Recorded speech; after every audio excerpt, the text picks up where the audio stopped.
الحمد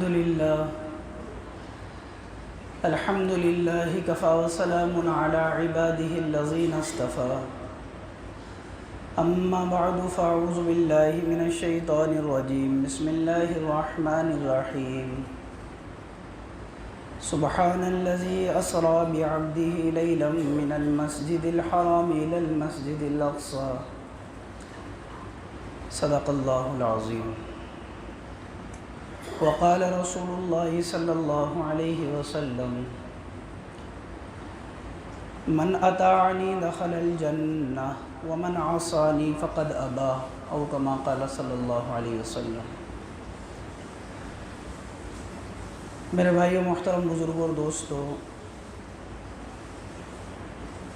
حضور اکرم صلی اللہ علیہ وسلم کی سیرت طیبہ سے متعلق بات چل رہی ہے۔ آپ علیہ السلام کی زندگی کا وہ حصہ جو کہ ہجرت سے پہلے کا ہے، اس کا تذکرہ چل رہا ہے۔ جب حضور اکرم صلی اللہ علیہ وسلم طائف سے واپس آئے ہیں تو آپ غار حرا کے دامن کے اندر پہنچے ہیں، تو آپ کے ساتھ ایک صحابی حضرت زید بن حارثہ رضی اللہ عنہ۔ اب مکہ کے اندر آپ کے دشمن موجود ہیں، طائف سے آپ حالات سے آئے ہیں، تو حضرت زید بن حارثہ رضی اللہ عنہ نے کہا کہ ہم مکہ میں کیسے داخل ہوں گے، یہاں تو ہمارے دشمن ہیں۔ تو آپ نے فرمایا کہ زید گھبرائے مت، اللہ کوئی نہ کوئی راستہ نکال دے گا۔ تو آپ علیہ السلام نے یکے بعد دیگر 3 سرداروں کے پاس پیغام بھیجے، اخنس بن شریق، سہیل بن عمر اور مطعم بن عدی بن مطعم، ان 3 کے پاس پیغام بھیجے۔ ان میں سے جو پہلے 2 ہیں انہوں نے تو انکار کر دیا، جو تیسرے تھے انہوں نے آپ کی بات پر لبیک کہا اور اپنے بیٹوں کے ساتھ حرم کے دروازے کے اوپر کھڑے ہو گئے اور یہ اعلان کیا کہ ہم نے محمد ابن عبداللہ کو امان دے دی ہے، تو کوئی ان سے گریز نہ کرے، کوئی ان کا سامنا نہیں کرے۔ آپ علیہ السلام بیت اللہ کے پاس آئے اور آپ علیہ السلام نے حجر اسود کے بوسہ لیا، طواف کیا، پھر آپ اپنے گھر پر چلے گئے۔ مورخین لکھتے ہیں کہ طائف سے واپسی کے بعد، جب آپ طائف سے واپس آئے ہیں، اس کے بعد آپ علیہ السلام کے ساتھ جو واقعہ پیش آیا ہے وہ معراج کا واقعہ ہے، جو انتہائی اہم واقعہ ہے، اور یہ حضور اکرم صلی اللہ علیہ وسلم کا معجزہ ہے۔ جیسے ماقبل میں انبیاء علیہ السلام کو معجزے عطا کیے گئے، ایسے ہی یہ بھی آپ کا معجزہ ہے۔ قرآن کریم میں 2 جگہ اس واقعے کا تذکرہ اللہ تعالیٰ نے کیا ہے، تقریباً 45 صحابہ سے اس کی روایتیں مروی ہیں۔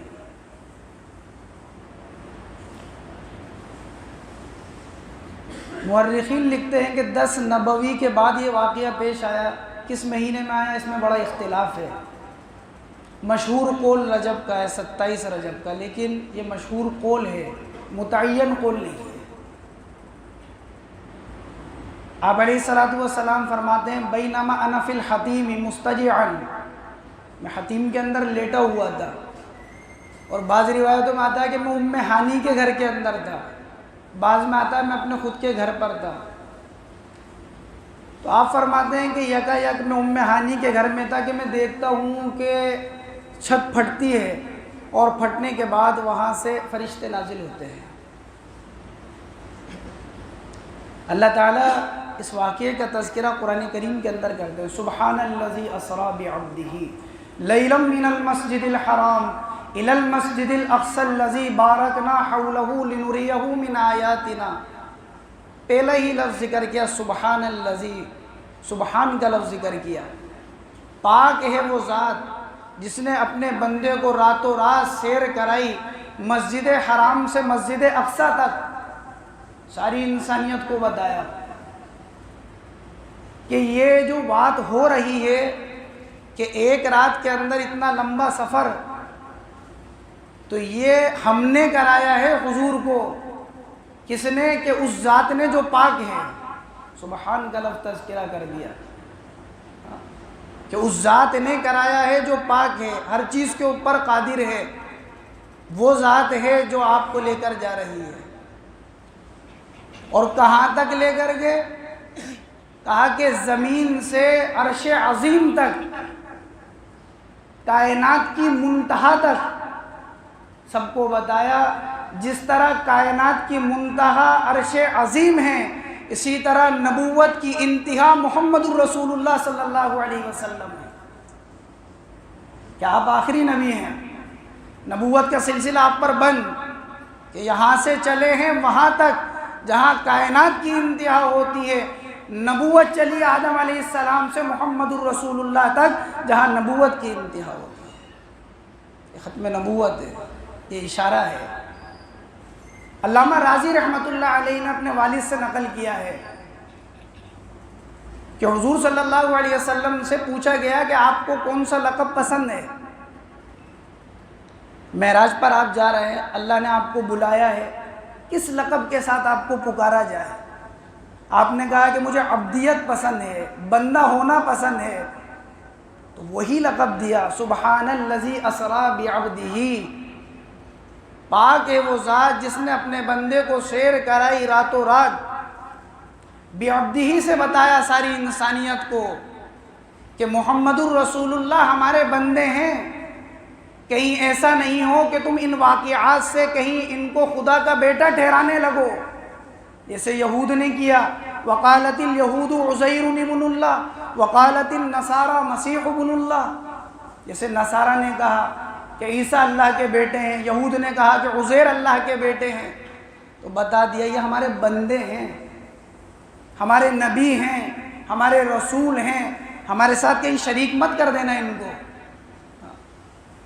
اور فرمایا کہ ساری رات میں یہ واقعہ نہیں ہوا.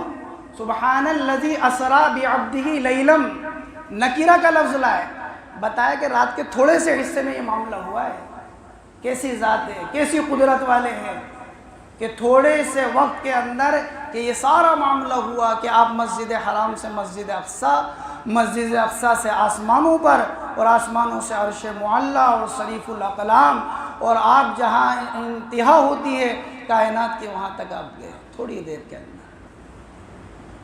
حضور اکرم صلی اللہ علیہ وسلم فرماتے ہیں، روایتوں میں آتا ہے، میں ام ہانی کے گھر میں لیٹا ہوا تھا کہ چھت پھٹی کہ یکا یک جبریل وہاں سے اترے ہیں، اور وہاں سے حضرت جبریل نے آپ کو لیا ہے تو حتیم کے پاس لے کر آئے. بیت اللہ کے پاس میں جو حصہ ہے بیت اللہ ہی کا حصہ ہے، حتیم. کہا کہ وہاں آ کر لٹایا مجھے. میرے ایک طرف حضرت حمزہ لیٹے ہوئے ہیں، ایک طرف حضرت جعفر رضی اللہ عنہ لیٹے ہوئے ہیں. ان دونوں کے درمیان میں مجھے لٹایا. کہنے والا کہہ رہا ہے کہ ان دونوں کے درمیان میں جو ہیں وہ ہیں اصل. آپ علیہ الصلوۃ والسلام فرماتے ہیں کہ مجھے بٹھایا گیا اور پھر میرے سینے کو کھولا گیا، سینے کو چاک کیا گیا. حضور کا سینہ زندگی میں 4 مرتبہ کھولا گیا ہے. جب آپ دائی حلیمہ کے یہاں رہتے تھے 2.5 سال، یا مختلف روایتوں کے مطابق آپ کی عمر تھی، آپ اپنی بہن شیمہ کے ساتھ بکریاں چرانے گئے ہوئے تھے، وہاں آپ کے سینے کو کھولا گیا. دوسری مرتبہ جب 10 سال کی آپ کی عمر تھی آپ کا سینہ کھولا گیا. تیسری مرتبہ جب آپ نے اظہار نبوت کیا بعثت کے وقت آپ کے سینے کو کھولا گیا. اور چوتھی مرتبہ یہ معاملہ تھا جب آپ کے سینے کو کھولا گیا، آپ کہتے ہیں فاستخرج قلبی، میرے دل کو نکالا گیا. وَمَلَأُوا عِلْمًا وَحِلْمًا وَإِيمَانًا وَإِسْلَامًا وَيَقِينًا، میرے دل کو کھولا جاتا ہے، اس کو آب زمزم سے دھویا جاتا ہے، ایک تش سونے کی لائی جاتی ہے. بعض علماء نے لکھا ہے کہ جب آب زمزم سے آپ کے دل کو دھویا گیا ہے تو یہ دلیل ہے اس بات کے اوپر کہ آب زمزم آب کوثر سے افضل ہے.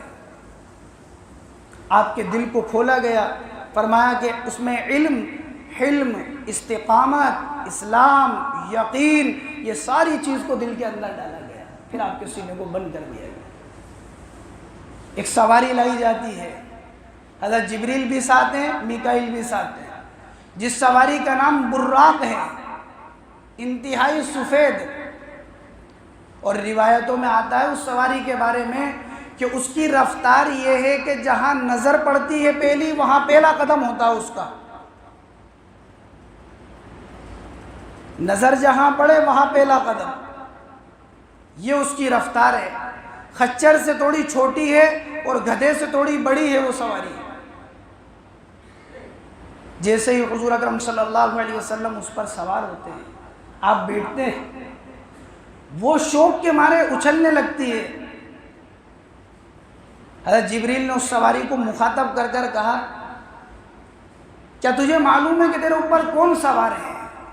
کائنات کے اندر کوئی شخص ان سے زیادہ عظمت والا آج تک تیری پیٹھ کے اوپر سوار نہیں ہوا، کہ محمد الرسول اللہ صلی اللہ علیہ وسلم ہے۔ آپ پسینے پسینے ہو گئے وہ سواری۔ حضرت جبریل، حضرت میکائیل، بعض روایتوں کے مطابق دونوں آپ کے ساتھ اس سفر کے اندر چلتے ہیں۔ جب دونوں چلے ہیں، اللہ کے نبی علیہ السلام تھوڑی آگے چلے، ایک مقام دیکھا آپ نے جہاں کھجوروں کے درخت ہیں۔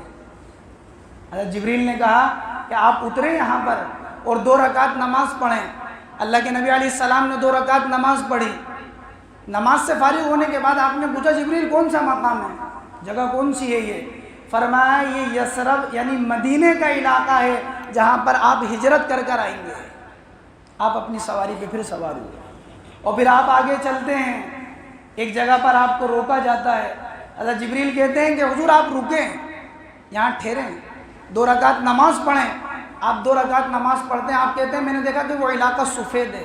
میں نے پوچھا جبریل کون سا علاقہ ہے؟ کہا کہ اللہ کے نبی یہ مدین کا علاقہ ہے جہاں حضرت شعیب علیہ السلام آئے تھے۔ آپ فرماتے ہیں مجھ سے جبریل نے کہا کہ آگے چلیں۔ پھر ہم سواری پہ سوار ہو گئے، آگے چلے، ایک مقام کے اوپر پہنچے۔ جبریل نے کہا کہ اللہ کے نبی آپ رکیں، 2 رکعت نماز پڑھیں۔ آپ نے 2 رکعت نماز پڑھی۔ نماز سے فارغ ہو کر آپ جبریل سے پوچھتے ہیں کون سا مقام ہے، کون سی جگہ ہے؟ کہا وادی سینا ہے، یہی تو وہ جگہ ہے جہاں موسیٰ علیہ السلام نے اللہ سے بات کی تھی۔ آپ علیہ السلام پھر سوار ہوتے ہیں، آگے چلتے ہیں، ایک مقام آتا ہے جہاں آپ کو روکا جاتا ہے۔ آپ 2 رکعت نماز پڑھتے ہیں، پوچھتے ہیں جبریل مقام کون سا ہے؟ کہا بیت اللحم ہے جہاں حضرت عیسیٰ علیہ السلام پیدا ہوئے تھے۔ یہ 4 جگہ آپ علیہ السلام رکے، جہاں پر آپ علیہ السلام نے نماز ادا کری 2 رکعت کر کے۔ آپ علیہ السلام اس سے آگے چلتے ہیں۔ آپ کو دیکھا گیا کہ آپ نے دیکھا کہ ایک بوڑھی عورت ہے جو آپ کو اپنی طرف بلا رہی ہے کہ میرے پاس آؤ۔ حضرت جبریل کہتے ہیں کہ آپ آگے چلیں، آپ اس کی بات پہ توجہ نہیں دیں۔ تھوڑی آگے چلتے ہیں، دیکھتے ہیں کہ ایک بوڑھا آدمی ہے جو کہہ رہا ہے کہ محمد میرے پاس آؤ۔ حضرت جبریل نے کہا کہ آپ آگے چلیں، توجہ نہیں دیں۔ آپ آگے چلے، ایک جماعت ہے جو آپ کو کری السلام علیکہ یا اول السلام، یا اول السلام علیکہ یا آخر السلام یا حاشر، آپ کو سلام کریں، ایک جماعت۔ اللہ کے نبی نے پوچھا جبریل کون لوگ ہیں؟ فرمایا وہ جو بوڑھی عورت تھی وہ دنیا کی زندگی ہے، جتنی اس بوڑھی عورت کی زندگی رہ گئی، فرمایا ایسے ہی دنیا کی زندگی ہے اور دنیا ختم ہونے والی ہے۔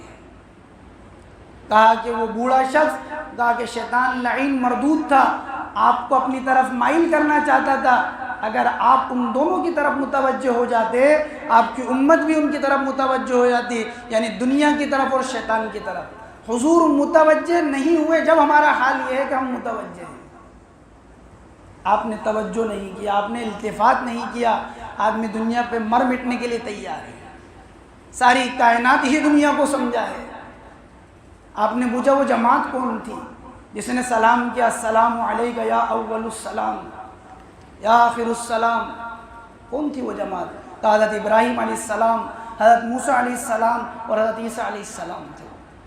آپ علیہ السلام کو برزخ کے احوال دکھائے گئے، عالم برزخ۔ عالم برزخ کہتے ہیں موت کے بعد سے لے کر قیامت تک کا زمانہ یہ عالم برزخ ہوتا ہے۔ آپ کو عالم برزخ کے اچھے اور برے احوال دکھائے گئے۔ آپ کہتے ہیں کہ میں ایک جگہ سے گزر رہا تھا، کچھ لوگ ہیں وہ زمین کے اندر دانہ ڈالتے ہیں، ایک ہی دن میں ان کی کھیتی لہلہانے لگتی ہے، وہ غلے کو توڑ لیتے ہیں، پھر غلہ اگنے لگتا ہے۔ میں نے پوچھا ما ہؤلاء یا جبرائیل، جبریل یہ کون لوگ ہیں، یہ کیا ہے معاملہ؟ نے فرمایا ہؤلاء المجاہدون فی سبیل اللہ، یہ وہ لوگ ہیں جو اللہ کے دین کی محنت کرنے والے ہیں، اللہ کے لیے جان اور مال کی قربانی لگانے والے ہیں۔ جس طرح ان کی کھیتی ایک دن کے اندر اپنے غلے کو اگا رہی ہے، کھیتی میں غلہ آ رہا ہے، جس طرح فرمایا جیسے اللہ کے لیے دین کی قربانی دینے والے ہیں ان کو بھی ایسے ہی فوراً نتیجہ ملے گا، ان کی قربانیوں کے بدولت، ان کی محنت کے بدولت۔ فرمایا آگے چلیں۔ اللہ کے نبی علیہ الصلوۃ والسلام فرماتے ہیں کہ میں آگے چلا، میں نے دیکھا کہ بہت سارے مرد ہیں اور عورتیں ہیں جن کے شرمگاہ کے آگے اور پیچھے کی طرف چیتڑے لٹکے ہوئے ہیں، جہنم کا درخت زقوم کھا رہے ہیں، پتھروں کو کھا رہے ہیں، بڑے عجیب حال ہیں۔ میں نے پوچھا ما ہؤلاء یا جبریل، جبریل کون لوگ ہیں؟ جبریل نے فرمایا آپ کی امت کے وہ لوگ ہیں جو باوجود زکوٰۃ کے فرض ہونے کے زکوٰۃ ادا نہیں کرتے ہیں، قیامت تک یہی معاملہ ان کے ساتھ رہے گا۔ آپ آگے چلے، آپ نے دیکھا کہ بہت اچھا بنا ہوا گوشت رکھا ہوا ہے اور ایک جگہ سڑا ہوا بدبودار گوشت رکھا ہے، بہت سے مرد ہیں عورتیں ہیں اچھے گوشت کو چھوڑ کر برا گوشت کھا رہے ہیں۔ فرمایا جب اچھا رکھا ہوا ہے جبریل تو یہ برے کو کیوں کھا رہے ہیں؟ کون لوگ ہیں؟ فرمایا دنیا کے وہ مرد اور عورتیں ہیں جو اپنی پاک دامن عورتوں کو چھوڑ کر دوسری عورتوں کی طرف متوجہ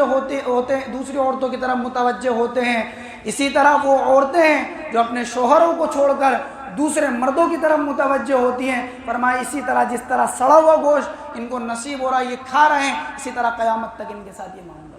اور بعض روایتوں میں آتا ہے آگ کے تندور میں ان کو لٹکا رکھا ہے، نیچے آگ جل رہی ہے۔ کون لوگ ہیں؟ کہ دنیا میں وہ لوگ ہیں جو زنا کیا کرتے تھے، کہ ان کے ساتھ یہی سزا رہے گی۔ آپ آگے چلے، آپ علیہ الصلوۃ والسلام نے ایک منظر دیکھا کہ بہت سے لوگ ہیں ان کے سر کے اوپر بڑا پتھر مارا جاتا ہے اور ان کا سر کچل جاتا ہے، پورا پتھر دور جا کے گرتا ہے، پھر اٹھایا جاتا ہے، سر صحیح ہو جاتا ہے، پھر مارا جاتا ہے۔ پوچھا جبریل یہ کیا معاملہ ہے؟ یہ کون لوگ ہیں؟ ان کے ساتھ یہ معاملہ کیوں ہو رہا ہے؟ فرمایا اللہ کے نبی یہ وہ لوگ ہیں جو نماز میں سستی کرتے ہیں، جو نماز کو چھوڑ دیتے ہیں۔ فرمایا اسی طرح ان کے ساتھ یہ معاملہ ہوتا رہے گا۔ آدمی نے نماز کو ہلکا سمجھ کر چھوڑ دیا، دنیا ہے، دنیا کی زندگی ہے، چل چلاؤ ہے، ہر دن کوئی نہ کوئی جا رہا ہے، لیکن مرتے ہی آنکھ کھل جائے گی آدمی کی۔ کس وہم و گمان میں زندگی گزار رہا ہے، میرے سے پڑھے نہیں جاتی، مجھے وقت نہیں ملتا، میرے جو ہاتھ آ جاتی ہے وہ پڑھ لیتا ہوں، جتنا موقع مل جاتا اتنا کر لیتا ہوں۔ کیا جواب دے گا آدمی اللہ کو؟ کس دھوکے میں پڑا ہے؟ فرمایا کب تک ان کے ساتھ یہ معاملہ ہوگا؟ ہر روز یہ معاملہ ہوگا ان کے ساتھ کہ ایک پتھر ان کے سر پہ مارا جائے گا، سر کچلے گا، پتھر اٹھایا جائے گا، سر صحیح ہوگا، پھر وہی تکلیف ہوگی۔ آپ آگے چلے، آپ نے دیکھا کہ بہت سارے لوگ ہیں جن کی زبان اور ہونٹوں کو آگ کی کینچیوں سے کاٹا جا رہا ہے۔ پوچھا جبریل یہ کون لوگ ہیں؟ فرمایا یہ امت کے وہ واعظ ہیں جو لوگوں کو فتنے میں مبتلا کرتے تھے، جو لوگوں کو حق بات نہیں بتاتے تھے، جو لوگوں کو گمراہی کے اندر مبتلا کیا کرتے تھے۔ پیٹ کا مسئلہ ہے، جیب کا مسئلہ ہے، کیسے بتا دیں حق بات، کیسے بول دیں حق بات، کہ ہم نے اگر بول دیا تو ہمارے تو سارا سب کچھ بند، لوگ مخالف ہو جائیں گے، اپنے خلاف ہو جائیں گے، لوگ کیا کہیں گے، کمیٹی باہر کر دے گی۔ یہ سارے مسئلے تھے، اس لیے بولتے نہیں تھے حق بات۔ فتنے میں مبتلا کر رکھا تھا لوگوں کو۔ اس کے پیچھے نماز نہیں ہوگی، اس مسجد میں مت چلے جانا، اس میں چلے جانا۔ یہ کون لوگ ہیں؟ وہ ہیں جو فتنے میں مبتلا کر رکھے ہیں۔ اس کی نماز نہیں، اس کی نماز نہیں، سارے فتوے، جنہوں نے لوگوں کو فتنے میں مبتلا کر دیا تھا۔ یہ وہ لوگ ہیں۔ کب تک یہ معاملہ؟ ہمیشہ یہ معاملہ ان کے ساتھ کہ آگ کی کینچی سے ان کے ہونٹ کاٹے جائیں گے۔ اس لیے کہتے ہیں آدمی اہل علم کے پیچھے چلے اور اہل علم کی اقتداء کے اندر آدمی چلے۔ جیسے نماز میں امام نے نیت باندھی اللہ اکبر، سب نے نیت باندھ لی، جس طرح نماز میں امام کا مطابق اپنی زندگی بھی امام کے ہاتھ کے اندر دے، علماء کے ہاتھ میں اپنی زندگی دے، بزرگان دین کے ہاتھ میں اپنی زندگی دے۔ جس طرح فیملی ڈاکٹر ہوتا ہے، آدمی اس سے مشورہ کرتا ہے، دین کے بارے میں علماء سے مشورہ کرے، انجینئروں سے مشورہ نہیں کرے۔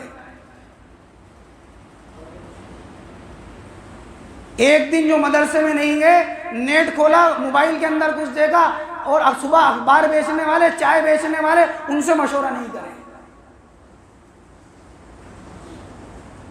دین کے ٹھیکیدار جو بن چکے ہیں ان سے مشورہ نہیں کریں۔ ہاں ہم بھی جانتے ہیں، ہم بھی پڑھتے ہیں، ہم بھی بخاری پڑھ سکتے ہیں، ہم بھی مسلم، بخاری کے بعد سے جو واقف نہیں ہوتے ہیں، ایسوں کو اپنے ہاتھ میں نہیں دے، ایسوں کو مقتدی نہیں بنائے۔ یہ کیا ہوگا؟ ایسوں کی اقتداء کرے گا تو گمراہی کے اندر جائے گا۔ بھائیو، محترم بزرگوں اور دوستو،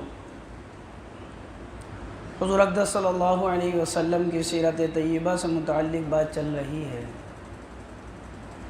آپ علیہ السلام کا طائف سے واپس آنا اور آپ کا معراج کا سفر، طائف سے واپسی کے بعد جو معراج کا سفر ہوا ہے اسی کا تذکرہ چل رہا ہے۔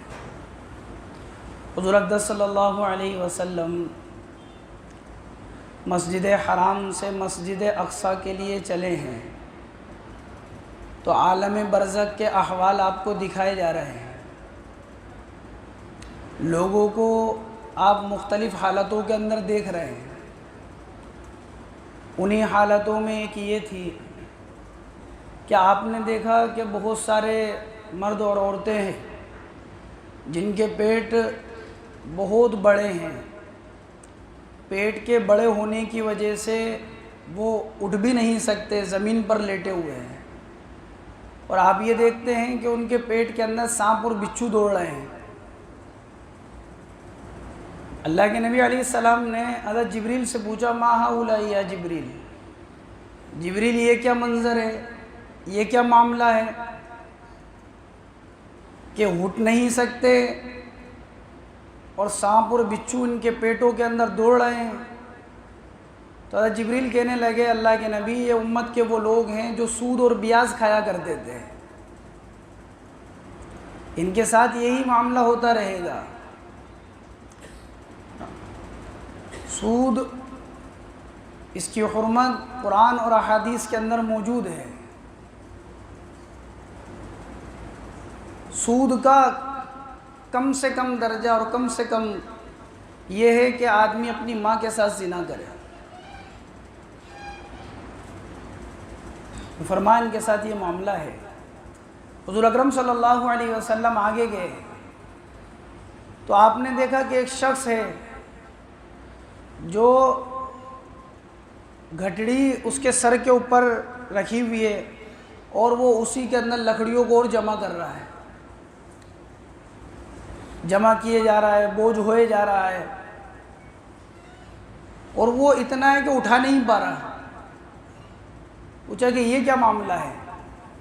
فرمایا کہ اللہ کے نبی، بندوں کے حق جو اس کے اوپر تھے، امانتیں جو اس کے پاس تھی، جن کو یہ ادا کرنے کی طاقت اور استطاعت نہیں رکھتا تھا لیکن پھر بھی اپنے اوپر بوجھ لیے جا رہا تھا، تو حقوق العباد، بندوں کے حق اس کے اوپر ہے، اس کے ساتھ یہ معاملہ ہوتا رہے گا۔ کہ حضور اکرم صلی اللہ علیہ وسلم یہ سارے حالات دیکھ کر آپ علیہ السلام گزر رہے ہیں، حتیٰ کہ آپ علیہ السلام نے راستے کے اندر ایک جگہ سے آپ کا گزر ہوا، آپ فرماتے ہیں فوجد فیہا ریحا طیبہ، میں نے وہاں پر عمدہ خوشبو کو پایا۔ میں نے پوچھا کہ جبریل یہ کون سی وادی ہے، کیا جگہ ہے کہ یہاں سے ایسی بہترین خوشبو آ رہی ہے؟ تو حضرت جبریل کہنے لگے کہ اللہ کے نبی، یہ جنت کی خوشبو ہے۔ یہ آواز کیسی ہے جبریل؟ فرمایا یہ جنت کی آواز ہے، جو جنت اللہ رب العزت سے کہہ رہی ہے، اے اللہ میرا وعدہ جو آپ نے مجھ سے کیا تھا، یہ جنت کے اندر میرا ریشم، میرا لباس، میرا حریر، یہ جنت کے اندر یاقوت، یہ مرجان، یہ شہد کی نہر، یہ پانی کی نہر، یہ دودھ کی نہر، یہ شراب خالص کی نہر، یہ اللہ یہ ساری کی ساری نعمتیں اپنے شباب کو پہنچ چکی ہیں۔ آپ نے مجھ سے وعدہ کیا تھا کہ عن قریب دنیا سے لوگ آئیں گے جنت کی طرف، اے اللہ میرا وعدہ، کب آئیں گے وہ لوگ؟ یہ نعمتیں یوں ہی ہیں، کب ان کو استعمال کیا جائے گا؟ ان نعمتوں سے کب لطف اندوز ہوا جائے گا؟ میں کس کے لیے ہوں؟ فرمایا لک کل مسلم و مسلمۃ و مؤمن و مؤمنۃ، کہ تیرا مقام اور تیری جگہ ہر مسلمان مرد اور ہر مسلمان عورت کے لیے، ہر ایمان والا مرد اور ہر ایمان والی عورت کے لیے تیرا مقام۔ ان قریب دنیا سے لوگ آئیں گے تیرے پاس۔ تو جنت نے کہا کہ میرے رب میں راضی ہوں اس بات کے اوپر۔ آپ کا ایک وادی پر سے گزر ہوا، آپ علیہ الصلاۃ والسلام نے وہاں دیکھا کہ وہاں سے بدبودار وحشت ناک آواز آ رہی ہے اور بدبو آ رہی ہے۔ آپ نے پوچھا جبریل یہ کیا؟ جبریل نے فرمایا کہ اللہ کے نبی یہ آواز جہنم کی آواز ہے، اور یہ بھی اللہ سے کہہ رہی ہے میرے وعدے کا کیا ہوا اللہ؟ یوم نقول لجہنم هل امتلأت وتقول هل من مزید، جہنم سے کہا جائے گا کیا تو بھر گئی؟ تو جہنم کہے گی کہ اللہ کوئی اور باقی ہے؟ جہنم کی گہرائی 70 سال کی مسافت کی ہے، کوئی چیز اوپر سے ڈالی جائے تو 70 سال بعد نیچے پہنچے، ایک دن جہنم بھی بھر جائے گی۔ یوم نقول لجہنم هل امتلأت وتقول هل من مزید، کوئی اور بھی ہے؟ کیا کہہ رہی ہے جہنم؟ یہ کہہ رہی ہے میری آگ کی زنجیریں، میرے شعلے، میرا زقوم، اور یہاں کی پیپ، یہاں کا خون، یہاں کی وادیاں، یہاں کے سانپ، یہاں کے بچھو، یہ سارے اپنے شباب کو پہنچ چکے ہیں۔ کب آئیں گے وہ لوگ جن کو عذاب دیا جائے گا؟ فرمایا لَكَ كُلِّ مُشْرِكٍ وَمُشْرِكَةٍ وَكَافِرٍ وَكَافِرَةٍ وَكُلُّ خَبِيثٍ وَخَبِيثَةٍ وَكُلُّ جَبَّارٍ لَا يُؤْمِنُ بِيَوْمِ الْحِسَابِ، ہر مشرک تیرا ٹھکانہ ہے، ہر مشرکہ تیرا ٹھکانہ ہے، ہر کافر مرد اور کافر عورت تیرا ٹھکانہ ہے، ہر خبیث انسان تیرا ٹھکانہ ہے، ہر ایسا اکڑ کر چلنے والا، ایسا غرور والا، ایسا مغرور انسان جو قیامت کے دن کو نہیں مانتا، وہ تیرا ٹھکانہ ہے۔ قریب آئیں گے تیرے پاس۔ تو جہنم نے کہا میرے رب میں راضی ہوں۔ حضور اکرم صلی اللہ علیہ وسلم اور آگے چلے، آپ علیہ الصلاۃ والسلام بیت المقدس کے قریب ہیں، باب محمد جسے کہا جاتا ہے، اللہ کے نبی اور حضرت جبریل دونوں موجود ہیں۔ حضرت جبریل کہنے لگے کہ اللہ کے نبی کیا آپ نے اللہ سے یہ بات کہی تھی، اللہ سے یہ درخواست کی تھی کہ آپ کو حور عینہ دکھا دیں؟ کیا آپ نے اس کی تمنا کری تھی؟ فرمایا کہ ہاں۔ فرمایا یہ حوریں ہیں، اللہ کے نبی ان کو سلام کریں۔ آپ نے سلام کیا، انہوں نے سلام کا جواب دیا۔ اللہ کے نبی نے پوچھا تم کس کے لیے ہو؟ کس کے لیے بنایا تمہارے کو؟ فرمایا کہ ہر پاک صاف ایمان والے کے لیے ہمیں بنایا گیا ہے۔ ایسی جنت میں ملیں گے کہ جہاں پر زندگی ہے تو موت نہیں ہے، جوانی ہے تو بڑھاپا نہیں ہے، وہاں پر صاف اور شفاف میلہ پن نہیں ہے۔ آپ علیہ الصلاۃ والسلام اس شان کے ساتھ بیت المقدس میں پہنچتے ہیں۔ حضور اکرم صلی اللہ علیہ وسلم جس سواری پر سوار ہو کر، اس کو براق کہا جاتا ہے، آپ سواری سے پہنچے ہیں بیت المقدس کے اندر۔ ایک پتھر میں ایک حلقہ بنا ہوا ہے، اور وہاں پر آپ نے اپنی سواری کو باندھا ہے۔ کتابوں میں لکھا ہے کہ انبیاء علیہ السلام اپنی سواری کو یہاں باندھا کرتے تھے۔ آپ نے 2 رکعت نماز تحیۃ المسجد یہاں پر پڑھی۔ آپ موجود ہیں، آپ کا اعزاز ہے، آپ کا یہ اکرام ہے، آپ کے مرتبے کو بتانا ہے کہ حضور اب آئے ہیں۔ انبیاء پہلے سے یہاں پر موجود ہیں، آپ کے استقبال کے اندر سارے نبی پہلے سے موجود ہیں، جتنے بھی دنیا میں انبیاء اور رسول آئے وہ سب کے سب پہلے موجود ہیں۔ آپ نماز سے فارغ ہوئے، آپ فرماتے ہیں کہ اذان لگانے والے نے اذان لگائی۔ جب اذان ہو گئی، اب ہر ایک کھڑا ہے، انتظار میں ہے کہ کون نماز پڑھائے گا، کون امامت کے لیے آگے بڑھے گا۔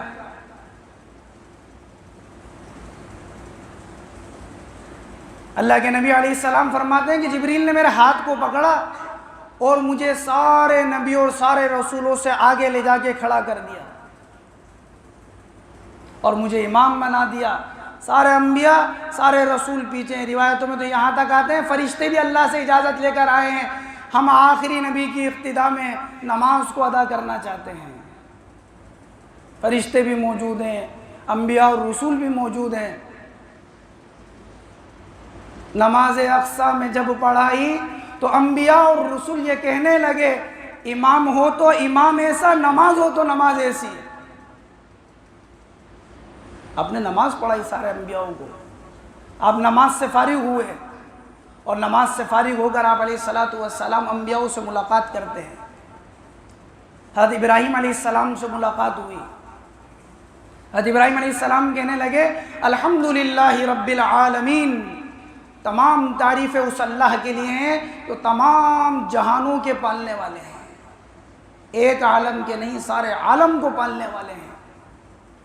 تمام تعریفیں اس اللہ کے لیے جس نے مجھے خلیل بنایا، تمام تعریفیں اس اللہ کے لیے جس نے مجھے ملک عظیم عطا فرمایا، تمام تعریفیں اس اللہ کے لیے جس نے مجھے نبی بنایا، امام بنایا، جس نے میرے لیے آگ کو گلے گلزار بنا دیا اور آگ کو میرے لیے ٹھنڈا کر دیا۔ اللہ کے نبی کی ملاقات ہے، سلام دعا ہے، آپ نے یہ بات سنی، آپ آگے چلے۔ ادھر حضرت موسیٰ علیہ السلام سے ملاقات ہوتی ہے۔ حضرت موسیٰ علیہ السلام کہتا ہے الحمدللہ رب العالمین، تمام تعریفیں اس اللہ کے لیے ہیں جو سارے جہانوں کے پالنے والے ہیں، وہ اللہ جس نے مجھے کلیم بنایا، مجھ سے بات کی۔ وَكَلَّمَ اللَّهُ مُوسَىٰ تَكْلِيمًا، ہم نے موسیٰ سے کلام کیا۔ اِنِّي أَنَا رَبُّكَ فَاخْلَعْنَ عَلَيْكَ، موسیٰ یہ پاک وادی ہے، یہاں جوتے اتار کر آؤ۔ إِنَّكَ بِالْوَادِ الْمُقَدَّسِ طُوًى وَأَنَا اخْتَرْتُكَ فَاسْتَمِعْ لِمَا يُوحَىٰ، آپ کو منتخب کیا، آپ کو چنا ہے، آپ کا انتخاب ہوا ہے، یہ پاک وادی ہے، یہاں جوتے اتار کر آؤ۔ موسیٰ پورے سینہ پر بلایا موسیٰ علیہ السلام کو، جو وحی کی جا رہی ہے اس کو سنیں۔ کہ اللہ نے مجھے کلیم بنایا، اللہ سے بات کرنے والے، یا اللہ نے میرے لیے میری قوم بنی اسرائیل کو نجات دی اور فرعون کو غرق کیا۔ اللہ کے نبی علیہ السلام نے یہ بات بھی سنی۔ اب آپ علیہ السلام اور آگے چلتے ہیں۔ حضرت داؤد علیہ السلام سے ملاقات ہوئی۔ حضرت داؤد علیہ السلام کہنے لگے الحمدللہ رب العالمین، تمام تعریفیں اس اللہ کے لیے ہیں جو سارے جہانوں کے پالنے والے ہیں، تمام تعریفیں اس اللہ کے لیے ہیں جس نے زبور مجھے عطا کی۔ وَأَلَنَّا لَهُ الْحَدِيدِ، تمام تعریفیں اس اللہ کے لیے جس نے لوہے کو میرے لیے موم کر دیا۔ وہ ساری تعریفیں اللہ کے لیے ہے جس نے جنات اور شیاطین کو میرے لیے مسخر کر دیا، چرندوں اور پرندوں کی بولی مجھے سمجھ میں آتی ہے۔ اللہ کے نبی علیہ السلام نے یہ بات بھی سنی۔ پھر آپ اور آگے چلے تو حضرت سلیمان علیہ السلام سے ملاقات ہوئی۔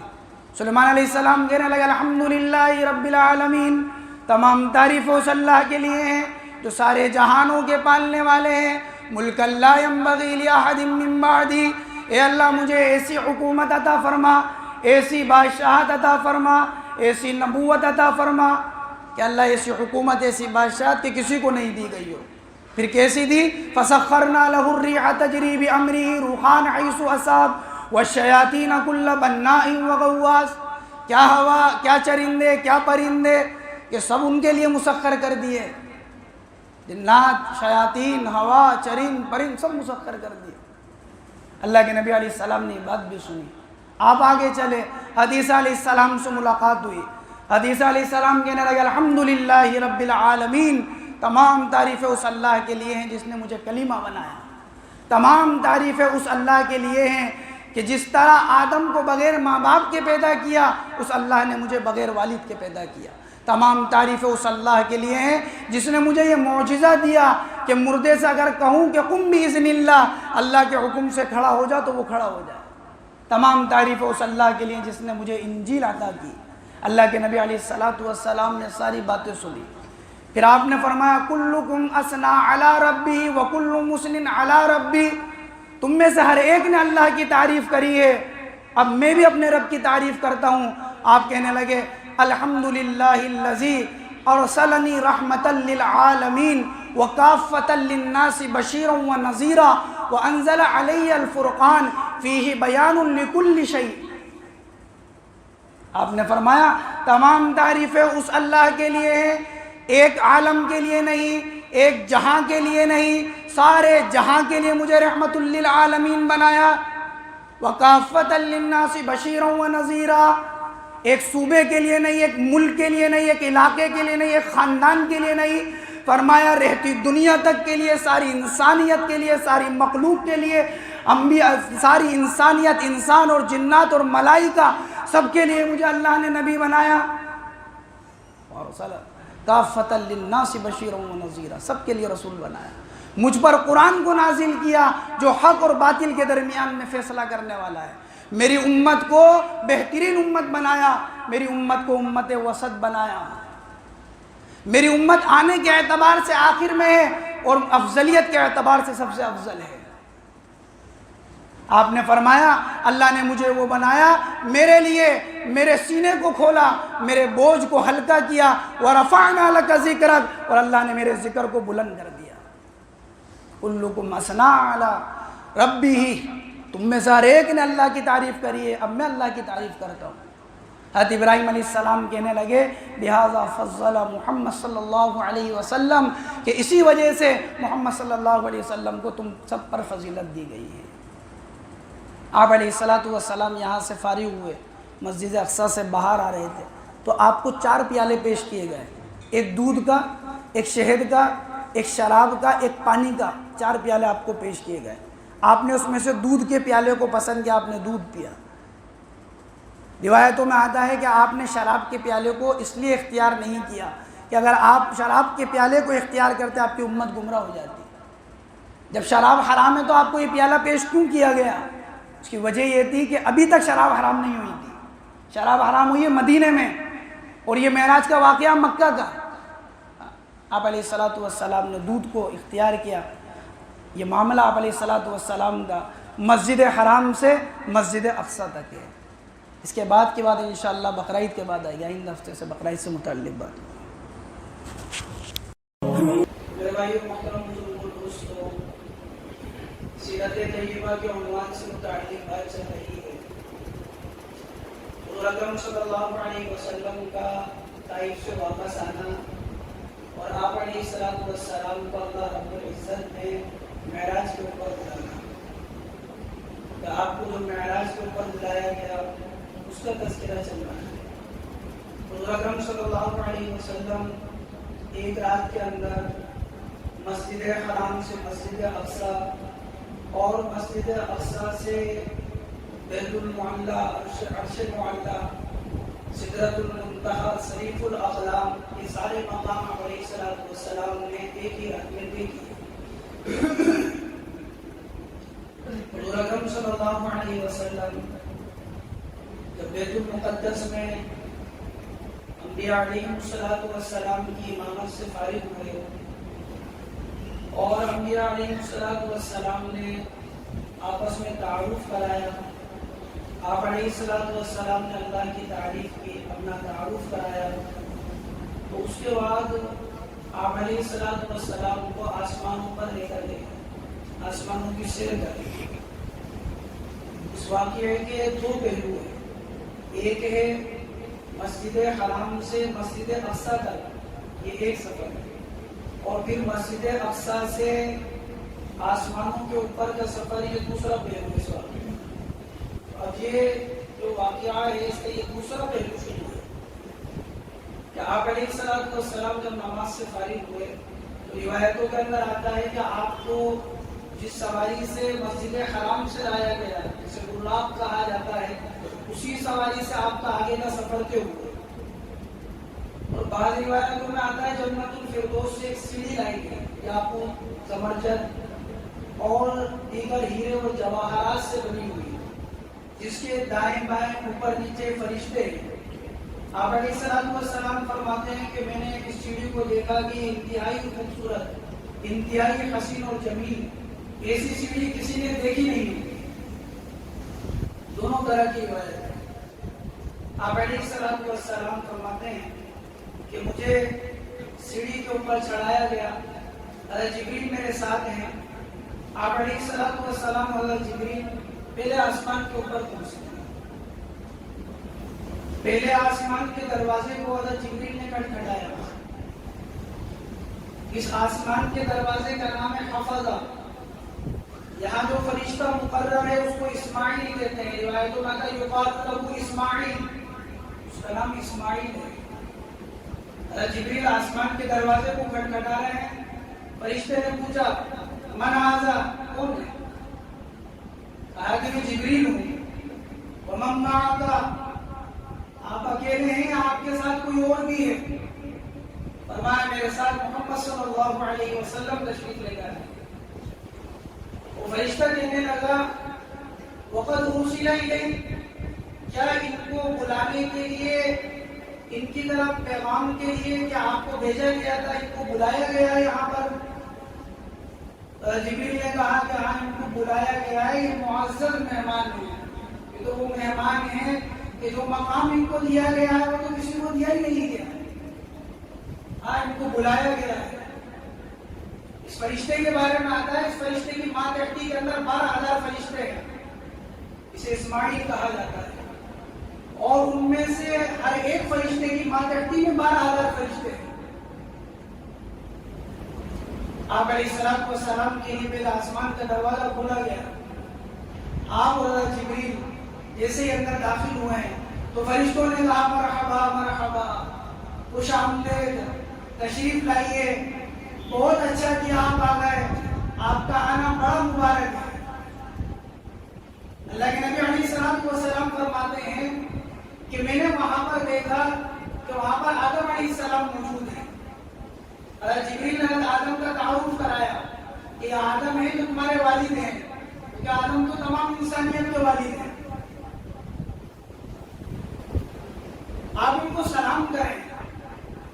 آپ علیہ السلام نے آدم علیہ السلام کو سلام کیا، حضرت آدم نے جواب دیا کہ آپ پر بھی سلامتی ہو، کہ نیک بیٹے اور یہ نیک نبی و صالح آپ کے اوپر بھی سلامتی ہو۔ حضور اکرم صلی اللہ علیہ وسلم فرماتے ہیں کہ میں نے یہاں پر عجیب بات دیکھی کہ آدم علیہ السلام دائیں طرف دیکھتے ہیں تو خوش ہوتے ہیں، چہرے کے اوپر سرور اور مسرت ہوتی ہے، آپ بائیں طرف دیکھتے ہیں تو رنجیدہ ہوتے ہیں، غم کے آثار آپ کے اوپر ظاہر ہوتے ہیں۔ بعض روایتوں کے اندر آتا ہے کہ دائیں طرف ایک دروازہ ہے جس سے خوشبو آتی ہے، اور بائیں طرف ایک دروازہ ہے جس سے بدبو آتی ہے۔ فرمایا کہ کیا معاملہ ہے جبریل کہ آدم دائیں طرف دیکھتے ہیں تو خوش ہوتے ہیں، بائیں طرف دیکھتے ہیں تو رنجیدہ ہوتے ہیں؟ فرمایا کہ تمام انسانیت آدم کی اولاد ہیں، جب دائیں طرف دیکھتے ہیں تو ان روحوں کو اور اپنی اولادوں کو دیکھتے ہیں جو جنت میں جانے والے ہیں، تو ایک دل کے اندر سرور ہوتا ہے، خوشی کا احساس ہوتا ہے، اور جب بائیں طرف دیکھتے ہیں تو ان ذریت کو دیکھتے ہیں کہ جو جہنم کی طرف جانے والے ہیں، تو چہرے کے اوپر ایک غم کا اثر ظاہر ہوتا ہے۔ آپ سلام کریں ان کو، آپ نے سلام کیا، سلام کا جواب دیا۔ علماء لکھتے ہیں کہ آدم علیہ السلام سے اللہ رب العزت نے کیوں ملاقات کروائی؟ وجہ اس کی یہ تھی کہ آپ کو اشارہ تھا کہ جس طرح حضرت آدم علیہ السلام جنت سے اور آسمان سے اپنے اصلی مقام سے ہجرت کر کر زمین کے اوپر آئے ہیں، اے نبی رحمت للعالمین، ایک وقت ایسا آنے والا ہے، ابھی تو آپ معراج کے اوپر تشریف لائے ہیں، قریب ایسا وقت آنے والا ہے آپ بھی اپنی سرزمین کو چھوڑ کر مکہ المکرمہ سے مدینہ المنورہ ہجرت کر کر جائیں گے، اور ایسا وقت آیا آپ علیہ السلام مکہ المکرمہ سے مدینہ المنورہ ہجرت کر کر جا رہے ہیں، اور آپ کے دل کے اوپر غم ہے، آپ کی زبان کے اوپر الفاظ ہیں، آپ فرمانے مکہ تو کتنا اچھا شہر ہے، ما اطیبک من بلد واحبک الی، کہ مکہ تو کتنا اچھا شہر ہے، کیسا عمدہ شہر ہے، اور مجھے کتنا زیادہ تو محبوب ہے مکہ، اگر میری قوم مجھے نہیں نکالتی ما سکنت غیرک، میں تیرے علاوہ کہیں بھی سکونت کے اختیار نہیں کرتا، میں تیرے یہیں ٹھہرا لیتا، کہیں مقیم رہتا، اگر میری قوم مجھے یہاں سے نہیں نکالتی۔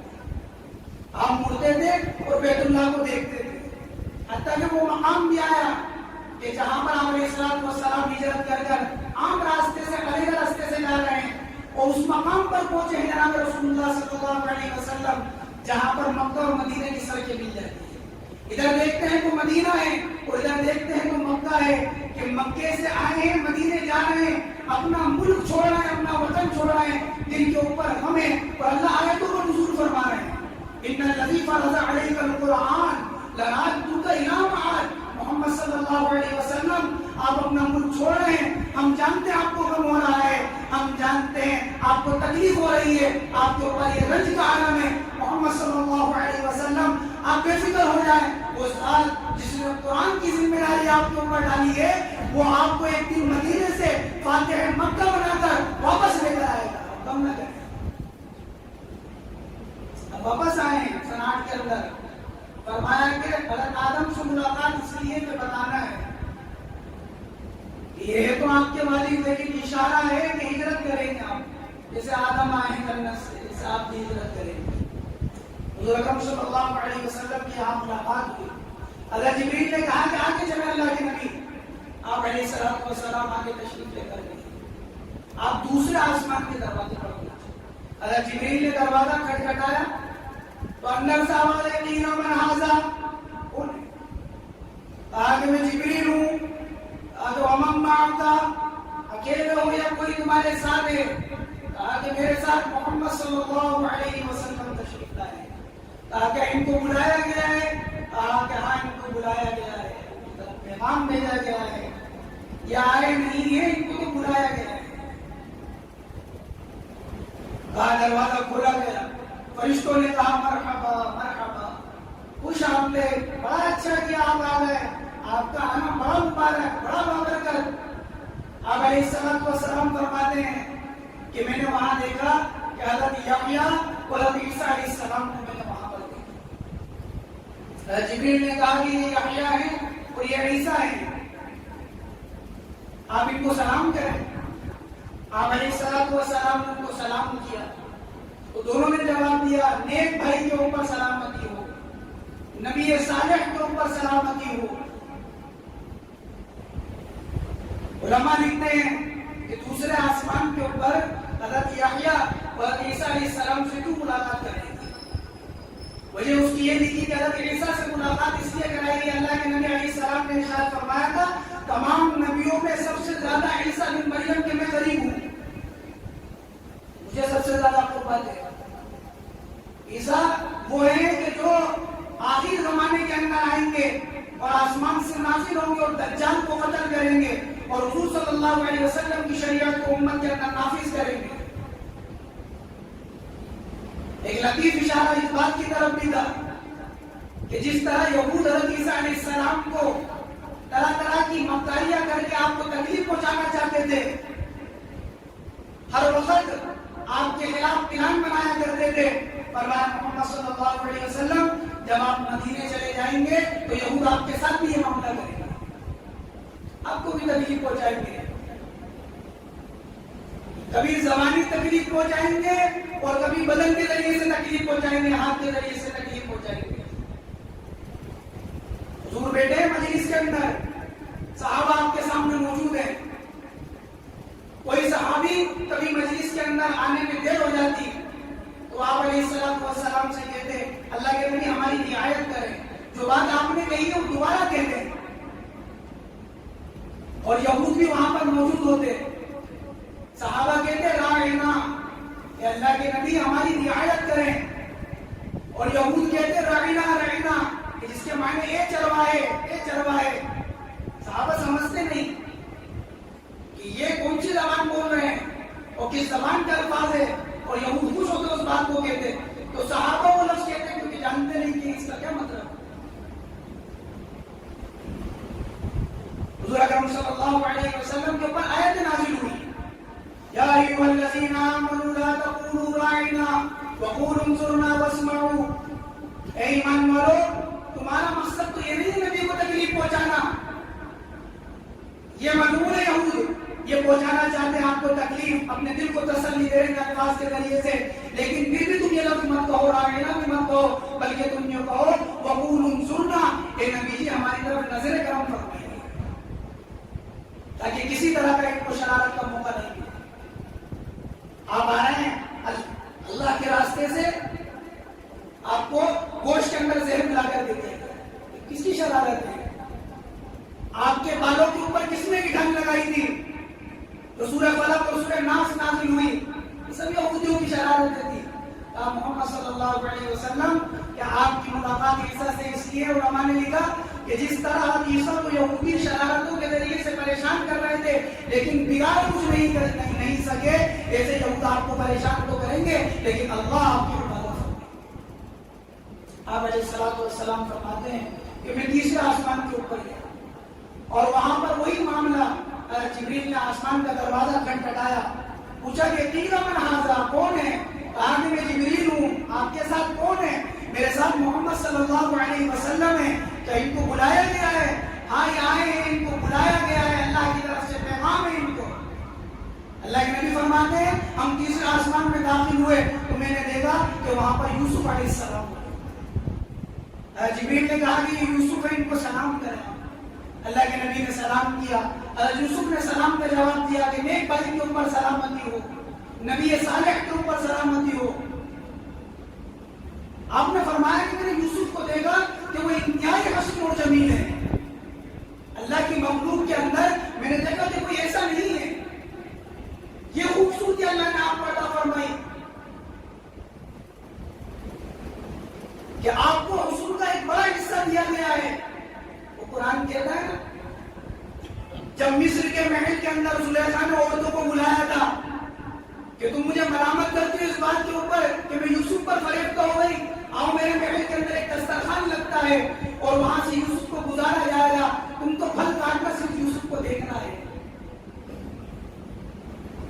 وہ جیسے یوسف علیہ السلام سے کہا وقالت اخرج علیہم، یوسف ان کے سامنے سے گزرو، فلما رأینہ اکبرنہ وقطعن ایدیہم، وہ جیسے یوسف علیہ السلام گزرے تو عورتیں اپنے پھلوں کو کاٹ رہی تھی اور قرآن کہتا وقطعن ایدیہم، پھلوں کو کاٹ رہی تھی، پتہ ہی نہیں لگا کہ انگلی کب کٹ گئی۔ قلنا حاشا للہ ھذا بشر، یہ تو کوئی انسان نہیں ہے، تو فرشتہ ہے، ھذا اللہ رب کریم، کیا حسن ہے۔ علماء نے لکھا ہے کہ کیا یوسف علیہ السلام کا حسن اللہ کے نبی سے بڑا ہوا تھا؟ فرمایا کہ نہیں۔ روایتوں کے اندر آتا ہے کہ ساری مخلوق میں سب سے زیادہ حسین حضرت یوسف علیہ السلام ہے، لیکن اس بات سے حضور صلی اللہ علیہ وسلم مستثنا ہے، سب سے زیادہ حسین اللہ کے نبی ہے، پھر اس کے بعد ساری مخلوق میں سب سے زیادہ حسین حضرت یوسف علیہ السلام۔ دوسرا جواب علماء نے یہ لکھا ہے کہ ایک خوبصورتی ہوتی ہے صباحت، گورا پن، ایک خوبصورتی ہے ملاحت، چہرے میں کشش کا ہونا۔ یوسف بھی حسین ہے، اس نے صباحت ملا ہے، اور محمد رسول اللہ بھی حسین ہے، اس نے ملاحت ملا ہے، وہ بھی حسین ہے، یہ بھی حسین ہے۔ میں نے دیکھا کہ یوسف کو انتہائی حسین ہے، ملاقات چل رہی ہے آپ علیہ السلام کی، انبیاء علیہ السلام آسمان پر جا رہے ہیں، اسی سے متعلق انشاءاللہ ایک دفتر۔ میرے بھائیو محترم بزرگ اور دوستو، سیرت طیبہ سے متعلق بات چل رہی ہے۔ حضور اکرم صلی اللہ علیہ وسلم کا آسمانوں کا سفر، اس کا تذکرہ چل رہا ہے، جسے معراج کا واقعہ بھی کہا جاتا ہے۔ بات یہ چل رہی تھی کہ جب حضور اکرم صلی اللہ علیہ وسلم تیسرے آسمان پر پہنچے تو آپ کی وہاں پر ملاقات حضرت یوسف علیہ السلام سے ہوئی۔ آپ نے دیکھا کہ انتہائی حسین ہیں، جمیل ہیں، انتہائی خوبصورت ہیں۔ حضور اکرم صلی اللہ علیہ وسلم کے حسن اور جمال کے بارے میں پچھلے ہفتے میں نے تذکرہ کیا کہ ایک حسن صباحت ہوتا ہے یعنی گورا پن، ایک حسن ملاحت ہوتا ہے یعنی چہرے کے اندر کشش اور نمکینہ پن۔ حضرت یوسف علیہ السلام بھی حسین ہیں اور اللہ کے نبی علیہ السلام بھی حسین ہیں۔ اما عائشہ رضی اللہ تعالیٰ عنہ فرماتی ہیں لواحی زلیخا لو رأین جبینہ لأثرن بالقطع قلوبہن علی الید۔ مصر کے اندر ملامت کرنے والی عورتوں نے حسن یوسف کو دیکھا تو اپنے ہاتھ کی انگلیوں کو کاٹ لیا، اگر وہ محمد الرسول اللہ صلی اللہ علیہ وسلم کو دیکھ لیتی تو اپنے کلیجے کو کاٹ لیتی۔ آپ کا حسن ایسا حسن تھا۔ برا ابن عازب رضی اللہ عنہ فرماتے ہیں آپ کے حسن کے بارے میں، کیا آپ کا چہرہ ایسا تھا جیسے چاند ہوتا ہے، جس طرح چاند 14ویں رات کا چمکتا ہوا ہوتا ہے، جیسے آپ کا چہرہ تھا۔ جابر بن سمورہ رضی اللہ عنہ فرماتے ہیں آپ کے حسن کے بارے میں 14ویں رات کے چاند کو دیکھ رہا تھا اور آپ کو دیکھتا تھا، پھر چاند کو دیکھتا تھا، پھر آپ کو دیکھتا تھا، میرے دل نے یہ فیصلہ کیا اللہ کی قسم کہ آپ چاند سے زیادہ خوبصورت ہیں۔ ابو ہریرہ رضی اللہ عنہ فرماتے ہیں میں نے آپ جیسے چہرے والا، آپ جیسا حسین کوئی دیکھا نہیں۔ تو حضور اکرم صلی اللہ علیہ وسلم کی حضرت یوسف سے ملاقات ہے، وہ بھی حسین ہے، یہ بھی حسین ہے۔ یہ ملاقات کیوں ہوئی؟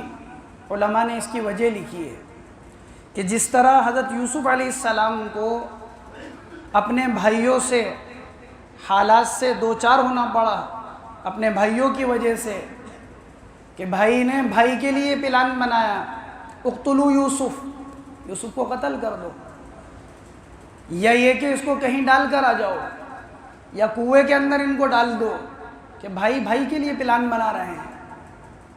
تو فرمایا کہ جس طرح یوسف علیہ السلام کے اوپر حالات آئے اپنوں کی طرف سے، محمد صلی اللہ علیہ وسلم آپ پر بھی حالات آئیں گے اپنوں کی طرف سے۔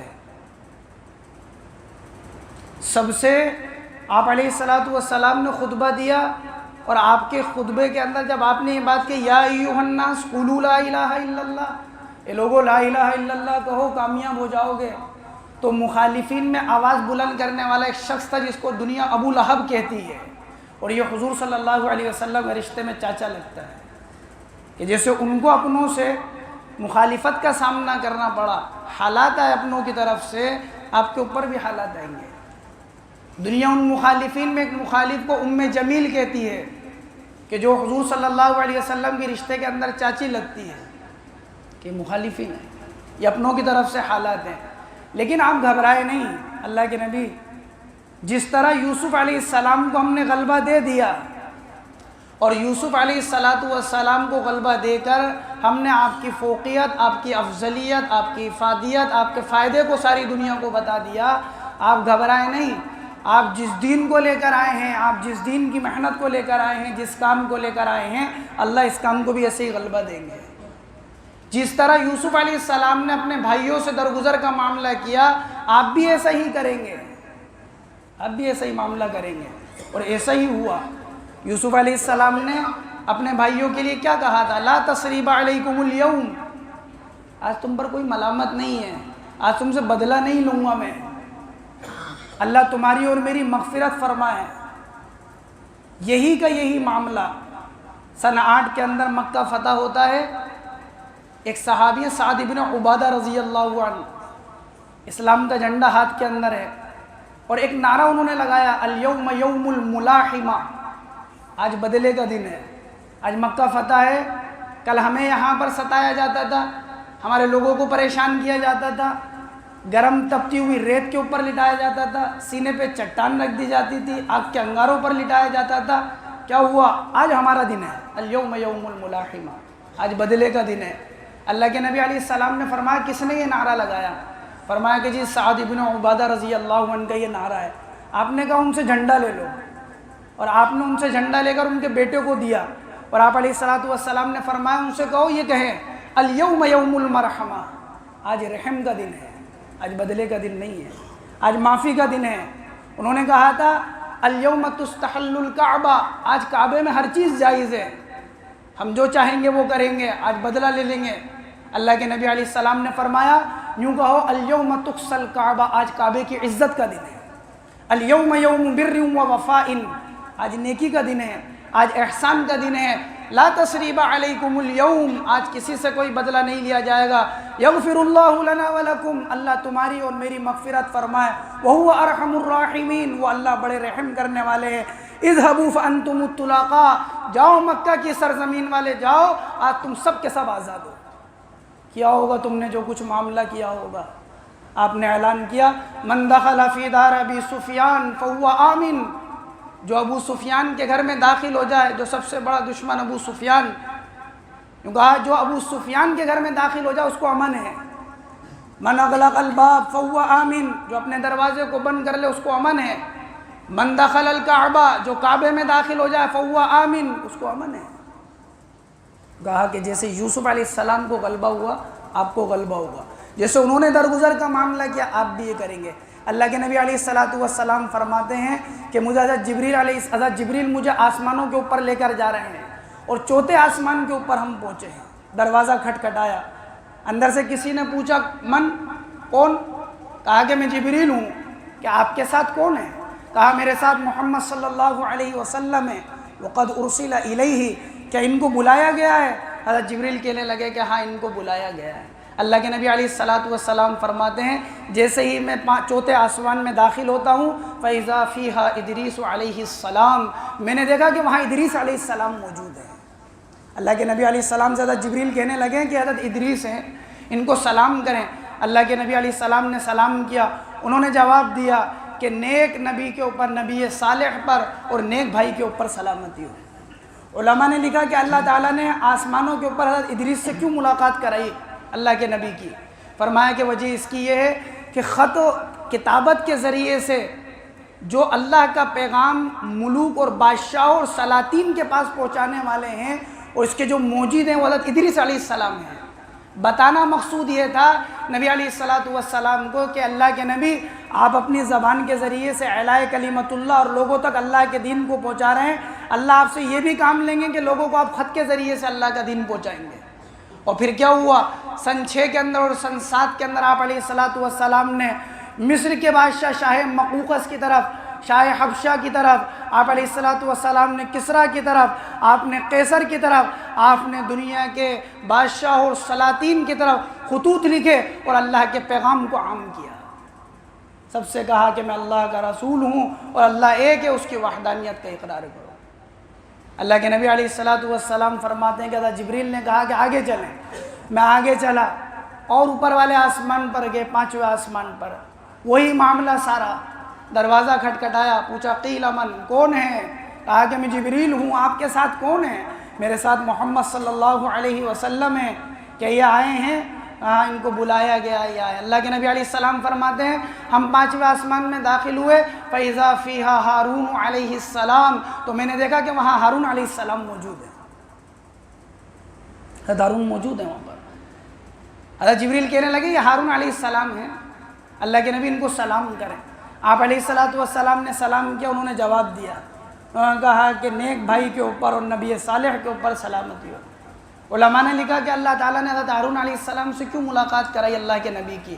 وجہ اس کی یہ تھی کہ موسیٰ علیہ الصلوۃ والسلام جب کوہ طور پر چلے گئے اور ہارون علیہ السلام کو پیچھے چھوڑ کر گئے تو موسیٰ علیہ السلام کی قوم کے اندر سامری، اس نے ایک بت بنایا گائے کی شکل کے اندر اور لوگوں کو اس کی عبادت کے اوپر لگا دیا، اور موسیٰ علیہ السلام نے اس سے منع، حضرت ہارون علیہ السلام نے اس سے منع کیا۔ جب موسیٰ علیہ السلام آئے تو سزا کے طور پر ان لوگوں کو قتل کیا گیا کہ کیوں؟ ایمان کے بعد کفر کو اختیار کیا، ارتداد کیا۔ فرمایا اللہ کے نبی آپ کی امت میں بھی ایسا ہوگا کہ آپ لوگوں کو اللہ کے دین کی دعوت دیں گے، حق کو پہچانیں گے، حق کو جانیں گے، پھر بھی حق کو قبول نہیں کریں گے، اللہ ان کے ساتھ بھی یہی معاملہ کریں گے۔ بدر کے موقع پر یہی معاملہ ہوا۔ بدر کے اندر مکہ کے بڑے بڑے سردار، اللہ کے نبی نے جن کے بارے میں کہا تھا آج مکہ نے اپنے جگر کے ٹکڑوں کو تمہارے سامنے ڈال دیا، وہ 70 مکہ کے سردار سارے کے سارے قتل ہوئے۔ آپ نے کہا یہاں فلاں، یہاں فلاں، یہاں فلاں، آپ نے ایک کا نام لے کر بتایا، 70 قیدی ہوئے۔ آپ علیہ الصلوۃ والسلام کے بارے میں روایتوں میں آتا ہے حضرت جبریل نے کہا اللہ کے نبی آپ آگے چلیے۔ حضور اکرم صلی اللہ علیہ وسلم آگے چلتے ہیں، 6واں آسمان ہے۔ دروازہ کھٹکھٹایا گیا، پوچھا کون ہے؟ کہا کہ میں جبریل ہوں، آپ کے ساتھ کون ہے؟ میرے ساتھ محمد صلی اللہ علیہ وسلم ہے، کیا ان کو بلایا گیا ہے؟ کہا کہ ہاں ان کو بلایا گیا۔ اللہ کے نبی فرماتے ہیں میں آسمان میں داخل ہوا فَإِذَا فِيهَا موسیٰ علیہ السلام، میں نے دیکھا کہ وہاں موسیٰ علیہ السلام موجود ہے۔ حضرت جبریل نے کہا آپ ان کو سلام کریں۔ اللہ کے نبی نے سلام کیا، انہوں نے سلام کا جواب دیا۔ ملاقات ہوئی، ملاقات ہونے کے بعد اللہ کے نبی آگے جا رہے ہیں تو موسیٰ علیہ السلام رونے لگے۔ پوچھا گیا ما یبکی کا، موسیٰ آپ کو کس چیز نے رلا دیا، آپ کیوں رو رہے ہیں؟ تو حضرت موسیٰ کہنے لگے کہ اللہ نے میرے بعد ایک نوجوان پیغمبر مبعوث فرمایا، یعنی اللہ کے نبی کے لیے کہا، اور ان کی امت ان کی اتباع کر کر میری امت سے زیادہ جنت میں جانے والے ہوں گے، ان کی کثرت زیادہ ہوگی، تو مجھے ان کی امت پر رشک آ رہا ہے اور اپنی امت کے اوپر حسرت ہو رہی ہے، انہوں نے میری کیوں ایسی اتباع نہیں کری جیسے محمد صلی اللہ علیہ وسلم کی اتباع ان کی امت کرے گی۔ تو اس بات کے اوپر رونا آ رہا ہے کہ ان کے اوپر رشک آ رہا ہے اس لیے رو رہا ہوں، اپنی امت کے اوپر حسرت آ رہی ہے، غم ہو رہا ہے، اس لیے رو رہا ہوں۔ حضور اکرم صلی اللہ علیہ وسلم نے اللہ کے نبی علیہ السلام کے لیے کہا کہ نوجوان نبی، کیوں؟ وجہ اس کی یہ تھی، علماء نے لکھا ہے کہ اپنی عمر کے مقابلے میں اللہ کے نبی کو نوجوان کہا، کیونکہ حضرت موسیٰ علیہ السلام کی عمر تقریباً 150 سال تھی اور آپ علیہ السلام کی عمر تقریباً 63 سال گزری۔ حضور اکرم صلی اللہ علیہ وسلم فرماتے ہیں حضرت جبریل مجھے آگے لے کر چلے 7ویں آسمان کے اوپر، اور وہاں پر دروازہ کھٹکھٹایا، پوچھا کون ہے؟ کہا کہ میں جبریل ہوں، آپ کے ساتھ کون ہے؟ میرے ساتھ محمد صلی اللہ علیہ وسلم ہے۔ کہ ان کو بلایا گیا ہے؟ ہاں ان کو بلایا گیا۔ اللہ کے نبی علیہ السلام فرماتے ہیں جب میں 7ویں آسمان میں داخل ہوا فَإِذَا فِيهَا إِبْرَاهِيمُ عَلَيْهِ السَّلَامُ، میں نے دیکھا وہاں ابراہیم علیہ السلام موجود ہیں۔ اور کیا دیکھتا ہوں؟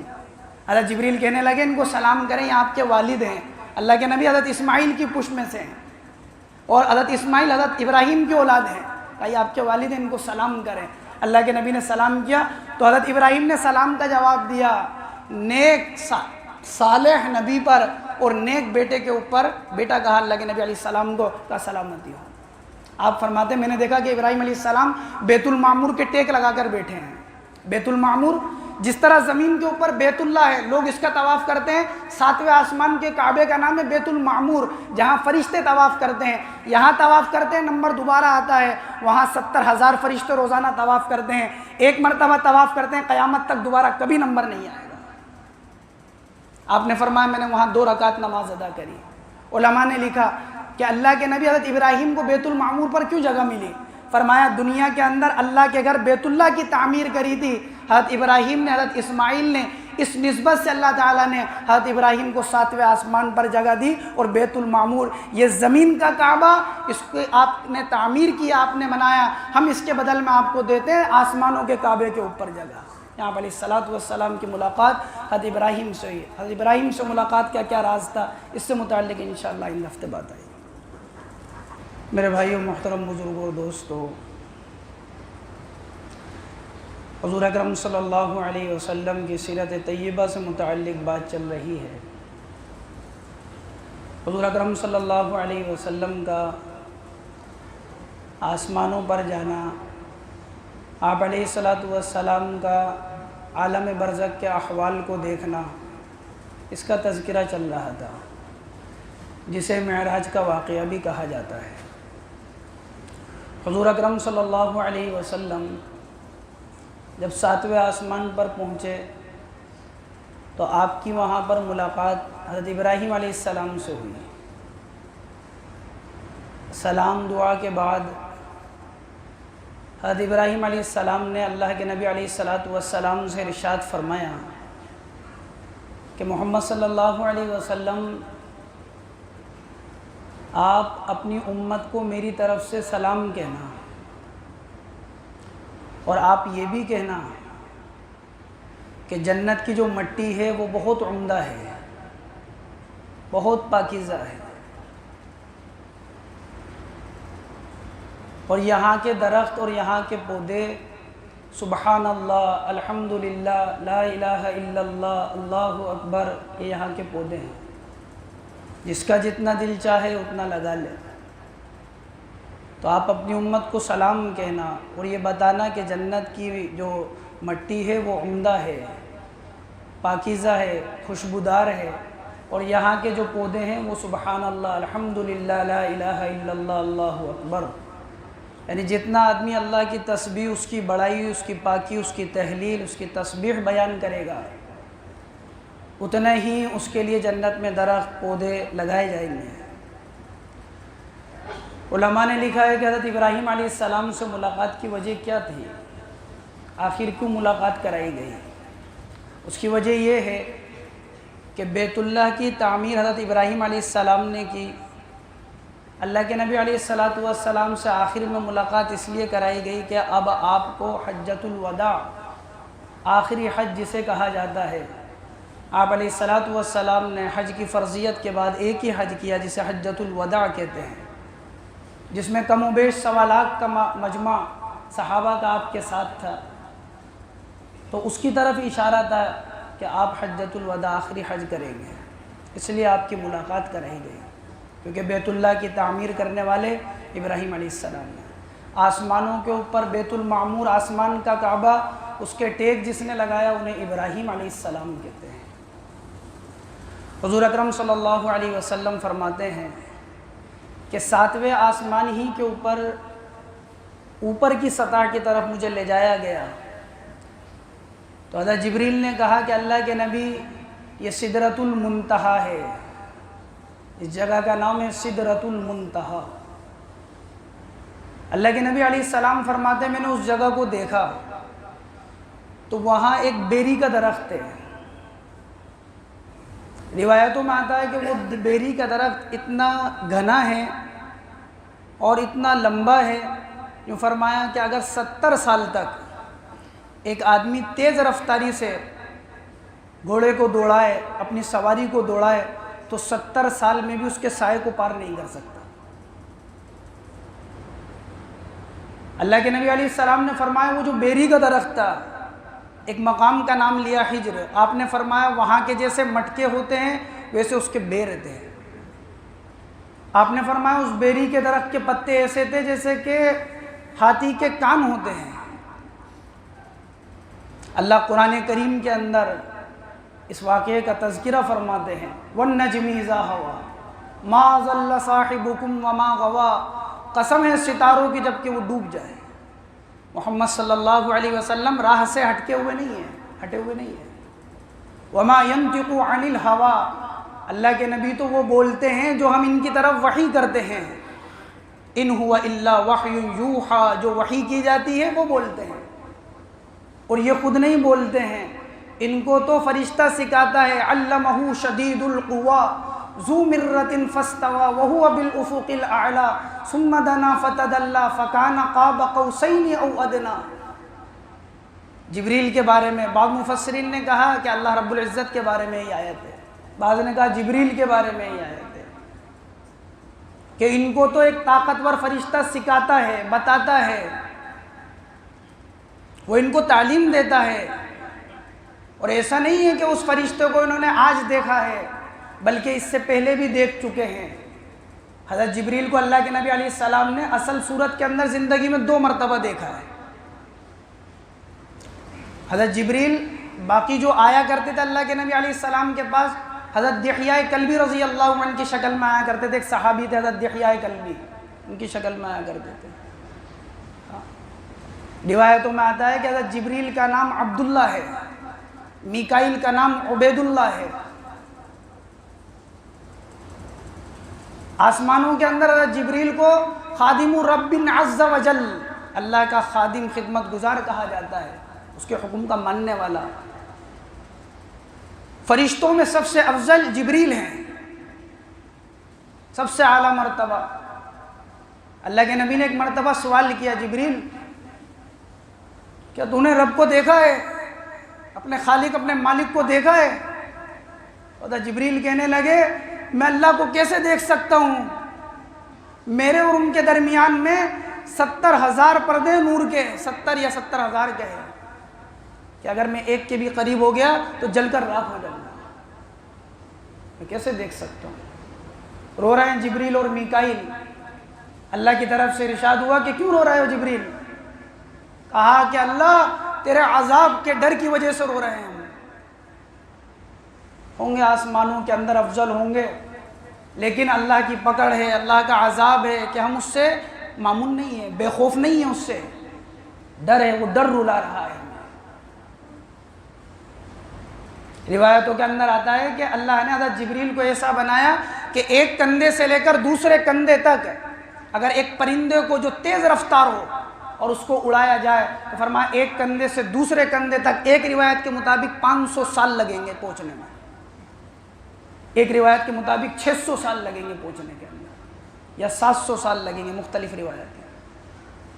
ایک دن آئے گا، لیکن حضرت جبریل کے بارے میں 600 پر ہیں ان کے، کیا مشرق کیا مغرب، صرف 2 مرتبہ اللہ کے نبی نے اپنی اصل حقیقت میں دیکھا ہے۔ فطرت وحی کا زمانہ، اللہ کے نبی علیہ السلام پر 2.5 یا 3 سال وحی نازل نہیں ہوا، آپ بازار میں جا رہے تھے، آپ نے دیکھا کہ میں نے دیکھا کہ آسمان اور زمین کے درمیان میں کرسی کے اوپر کوئی ہے، ایک تو اس وقت دیکھا، جب یہ صورت نازل ہوئی یا ایھا المدثر قم فانذر وربک فکبر، تو آپ نے جبریل کو دیکھا تو آپ کو کپکپی سی آئی، آپ گھبرائے، آپ کے پسینہ آیا، آپ نے گھر جا کر کہا زملونی زملونی، مجھے چادر اڑاؤ۔ اور دوسرا اللہ رب العزت فرماتے ہیں قرآن میں عند سدرۃ المنتہی عندہا جنۃ المأوی اذ یغشی السدرۃ ما یغشی، اور دوسری مرتبہ جبریل کو دیکھا سدرۃ المنتہی کے وہاں پر۔ ایک وقت ایسا آئے گا کہ جبریل کو بھی موت آئے گی، ساری دنیا فنا ہو جائے گی، صرف 4 فرشتے باقی رہیں گے، جبریل، میکائیل، عزرائیل، اسرافیل، ایک ایک کو موت، اسرافیل کو موت، عزرائیل کو موت۔ کون بچا؟ کہ 2 بچے ہیں، کہ ایک عزرائیل جو روح کو قبض کرنے والے ہیں اور ایک جبرائیل۔ ایک روایت کے مطابق پہلے عزرائیل کو موت آئے گی پھر جبریل بچیں گے، ایک روایت کے مطابق پہلے جبریل کو موت آئے گی اور عزرائیل بچیں گے۔ جب 2 بچیں گے اللہ پوچھیں گے جبریل کون باقی ہے؟ کہا کہ مالک اور خالق، ایک تیری ذات باقی ہے جو باقی رہنے والی ہے، ایک جبریل کی ذات ہے جو فنا ہونے والی ہے۔ 2 ہی بچے کہ تجھے بھی مرنا ہے۔ ایمان والوں کی دعاؤں پر نگراں ہیں حضرت جبریل۔ روایتوں کے اندر آتا ہے جب بندہ اللہ سے دعا کرتا ہے تو اللہ تبارک و تعالی جبریل سے کہتے ہیں کہ میرا بندہ ہے، یہ مانگ رہا ہے، اس کی بات کو ابھی روک لے، جو مانگ رہا ہے اس کو روک لے۔ کیوں؟ کیونکہ اس کی آواز مجھے پسند ہے، اس کا مانگنا مجھے پسند ہے، میں چاہتا ہوں یہ اور مانگے مجھ سے، اور مانگے، میں پسند کرتا ہوں اس کی آواز کو، اس کے مانگنے کو۔ اور جب اللہ کا نافرمان مانگتا ہے تو کہا اس کو دے، نہ تو اس کی آواز سننا پسند ہے نہ یہ پسند ہے مجھے۔ دعاؤں پر نگراں ہیں جبرائیل۔ اللہ قرآن میں کہتے ہیں عند سدرۃ المنتہی، کہ سدرۃ المنتہی کے وہاں دیکھا ایک مرتبہ جبریل کو، اور ایک مرتبہ بازار کے اندر آسمان اور زمین کے درمیان کے اندر دیکھا تھا۔ سدرۃ المنتہی بیری کا درخت، جس بیر کے بارے میں نے بتایا۔ منتہا اس لیے کہتے ہیں اللہ آسمانوں سے حکم کو نافذ کرتے ہیں، وہ حکم اس بیری کے درخت کے اوپر آتے ہیں، یہاں سے زمین کے اندر ان کا نظام چلایا جاتا ہے، یہاں سے انسان کے عمل جاتے ہیں بیری کے درخت تک جاتے ہیں، وہاں سے ان عملوں کو اٹھا لیا جاتا ہے۔ اوپر سے آنے کے اعمال، جو اوپر سے جو فیصلے صادر ہوتے ہیں ان کے رکنے کی جگہ ہے، یہاں سے عمل کے پہنچنے کی جگہ ہے۔ بیری کا درخت سدرہ اس کو کہتے ہیں منتہا، جہاں پر رک جائے، عند سدرۃ المنتہی۔ یہ کون سا سدرۃ المنتہی ہے؟ آپ دیکھیں مفسرین محدثین کیا کہتے ہیں۔ یوں کہتے ہیں اللہ کے نبی علیہ الصلوۃ والسلام سدرۃ المنتہی پر پہنچے، قرآن کہتا ہے اذ یغشی السدرۃ ما یغشی، جو چھپایا بیریوں کے درخت نے، جو چھایا بیریوں کی درخت پر وہ چھایا۔ مفسرین نے اس کی تفسیر کے اندر لکھا ہے کہ اللہ رب العزت کی بارگاہ میں فرشتوں نے عرض کیا تھا باری تعالیٰ تیرے محبوب آسمانوں کی سیر کر رہے ہیں، آسمان کے عجائبات کو دیکھ رہے ہیں، اے اللہ تیرے محبوب کی زیارت ہم بھی کرنا چاہتے ہیں، آج ہمیں اجازت دے۔ وہ سارے کے سارے فرشتے اس بیری کے درخت کے اوپر آ گئے اور محبوب کی زیارت کرنے کے لیے۔ معراج کی شب یہ دھوم مچی، وہ عرش پہ آنے والے ہیں، مشتاق زیارت ہو آ جائیں، ہم جلوہ دکھانے والے ہیں۔ سارے فرشتے آئے، دیکھنا چاہتے ہیں۔ اور بعض محدثین نے لکھا یہاں اس بیری کے درخت کے اوپر سونے کی ٹڈیاں تھی، وہ چھا گئیں سارے بیری کے درخت پر۔ محبوب آ رہے ہیں تو استقبال بھی ایسا ہی ہے۔ بعض نے کہا پروانے تھے جو چھا گئے، بعض نے کہا اللہ کے انوار کی تجلیاں تھی جو چھا گئی۔ عند سدرۃ المنتہی عندہا جنۃ المأوی اذ یغشی السدرۃ ما یغشی، جو چھپایا جو چھا گیا وہ چھا گیا۔ ما زاغ البصر وما طغى لقد رأى من آیات ربہ الکبریٰ۔ آپ تو اس سے بڑی بڑی نشانیاں دیکھ چکے ہیں اور اس سے بڑی بڑی نشانیاں آپ دیکھیں گے۔ یہ سدرۃ المنتہی ہے۔ اس سے آگے آپ چلے تھوڑی سی اور سطح کے اوپر تو آپ کہتے ہیں کہ ایک نہر دیکھی جسے نہر کوثر کہا جاتا ہے۔ ایک صحابی نے پوچھا اللہ کے نبی نہر کوثر کیا ہے؟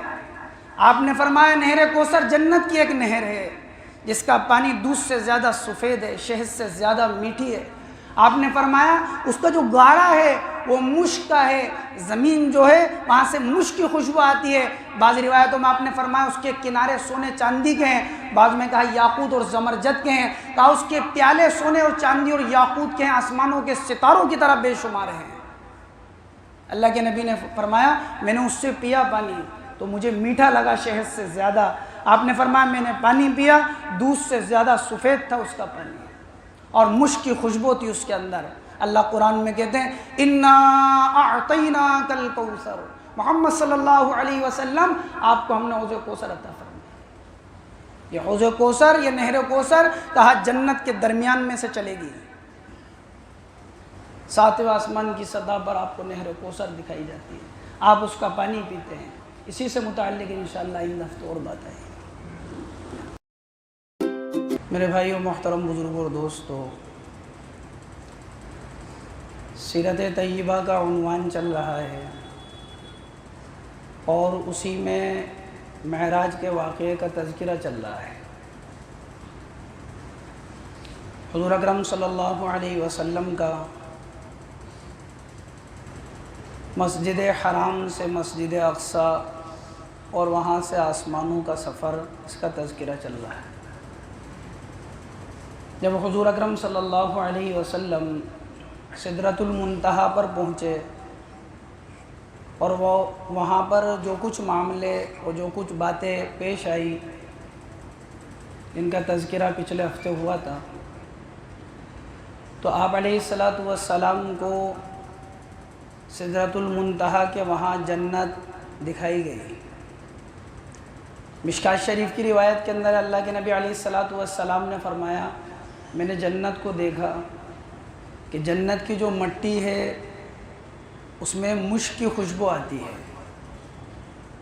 نہایت عمدہ ہے۔ وہاں میں نے موتیوں کے گنبدوں کو دیکھا۔ آپ سدرۃ المنتہا پر موجود ہیں، تمام جو حجابات ہیں ان کو اٹھایا گیا، آپ کو وہاں سے جہنم کو دکھایا گیا۔ آپ فرماتے ہیں کہ میں نے وہاں اللہ کے غضب کو، اللہ کے قہر کو وہاں دیکھا، اس کے انتقام کو دیکھا، وہاں کے عذابات کو دیکھا۔ اگر وہاں پتھر ڈال دیا جائے تو وہ اس کو بھی کھا جائے، اگر لوہا ڈال دیا جائے تو وہ اس کو بھی کھا جائے۔ اسی لیے روایتوں میں آتا ہے جہنم کی گہرائی کے بارے میں کہ اگر ایک چیز کو یا ایک انسان کو اوپر سے چھوڑا جائے تو جہنم کی گہرائی 70 سال کی مسافت کے برابر ہے، کہ اوپر سے چھوڑا تو 70 سال میں نیچے جا کے پہنچے۔ علماء لکھتے ہیں کہ جنت اور جہنم وہ اس وقت کہاں موجود ہیں۔ علامہ قرطبی رحمۃ اللہ علیہ نے اس بات کو نقل کیا ہے کہ حضرت علی رضی اللہ عنہ سے پوچھا گیا تھا کہ جہنم کہاں ہے، تو آپ نے فرمایا تھا کہ جہنم سمندر ہی جہنم ہے۔ جنت سے متعلق جیسا کہ اس روایت میں تذکرہ ہے، سدرۃ المنتہا سے اوپر جنت کو دیکھا کہ جنت آسمانوں کے اوپر ہے، عرش معلیٰ سے نیچے اور 7ویں آسمان کے اوپر۔ اور جہنم کہاں ہے؟ روایتوں میں اس کا تذکرہ نہیں ملتا ہے۔ حضرت علی سے پوچھا تھا کسی یہودی نے، تو آپ نے کہا یہ سمندر ہی جہنم ہے۔ قرآن کریم میں اللہ رب العزت ارشاد فرماتے ہیں وَالطُّورِ وَكِتَابٍ مَّسْطُورٍ فِي رَقٍّ مَّنشُورٍ وَالْبَيْتِ الْمَعْمُورِ وَالسَّقْفِ الْمَرْفُوعِ وَالْبَحْرِ الْمَسْجُورِ۔ اس آیت کی تفسیر میں والبحر المسجور، اس آیت کی تفسیر میں مفسرین نے لکھا ہے کہ ابلتے ہوئے سمندروں کی قسم، کہ کیا مطلب، یہ جتنے بھی سمندر ہیں اللہ اسی کو جہنم میں تبدیل کر دیں گے۔ اس لیے محققین لکھتے ہیں کہ جہنم سمندروں کے نیچے ہے۔ اسی لیے سائنسداں جب اس بات کے چکر میں پڑے کہ ایک مقام سے دوسرے مقام پر، ایک جگہ سے دوسری جگہ پر سمندروں میں راستہ بنائے، تو ایک جگہ ایسی آتی ہے کہ جہاں جا کر وہ بھی رک جاتے ہیں تقریباً 600 میل کے بعد۔ کہتے ہیں کہ اس کے آگے غلاف چھڑا ہوا ہے جہاں اس سے آگے نہیں جا سکتا۔ فرمایا ان سمندروں کو ہی اللہ تبارک و تعالی جہنم کی آگ بنا دیں گے۔ جنت اور جہنم دونوں اپنی جگہ پر آج بھی موجود ہیں۔ جب اللہ تبارک و تعالی چاہیں گے کہ جہنم کو ظاہر کر دیں گے۔ اللہ کے نبی علیہ الصلوۃ والسلام فرماتے ہیں کہ جبریل میرے ساتھ تھے، یہ سدرۃ المنتہا کا مقام ہے، اب اس سے آگے جانے کا معاملہ ہے، صریف الاقلام۔ تو جبریل کہنے لگے کہ اللہ کے حبیب، اللہ کے نبی، آپ اس سے آگے جائیے، میں آپ کے ساتھ نہیں جا سکتا۔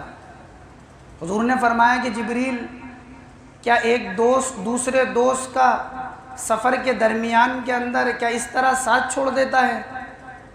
آپ میرے ساتھ سفر میں تھے، آپ کہتے ہیں میں آگے نہیں جا سکتا۔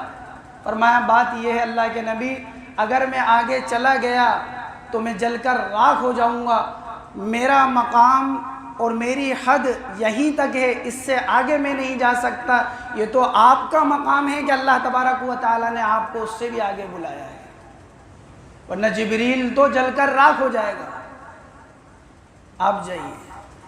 آپ علیہ الصلوۃ والسلام اس سے اوپر گئے، جس جگہ کو صریف الاقلام کہا جاتا ہے۔ صریف الاقلام قلم کے لکھنے کی آواز ہے۔ آپ فرماتے ہیں کہ وہاں پر فرشتے لوح محفوظ سے باتوں کو لکھ رہے ہیں، اور پھر وہ جو نظام ہوتا ہے وہ سدرۃ المنتہا پر آتا ہے، پھر فرشتے یہاں پر اس نظام کو نافذ فرماتے ہیں۔ آپ شریف الاقلام کے اوپر موجود ہیں۔ اللہ کے نبی علیہ السلام فرماتے ہیں کہ وہاں سے 70,000 نور کے حجاب مجھے طے کرائے گئے، ایک کے بعد جب دوسرے کی طرف جاتا تو جیسا پہلے تھا اس سے زیادہ بہتر دوسرا ہوتا۔ 70,000 نور کے حجاب۔ آپ نے فرمایا کہ پھر ایک مقام پر پہنچا میں، جہاں پر سبز مخملی مسند لایا گیا اور عرش معلیٰ کے اوپر مجھے لے جایا گیا، عرش معلیٰ کے وہاں تک لے جایا گیا مجھے۔ اللہ کی بارگاہ میں نے سجدہ کیا۔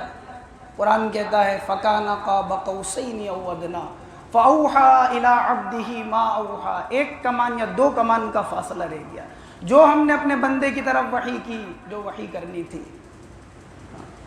اللہ کی بارگاہ میں سجدہ کیا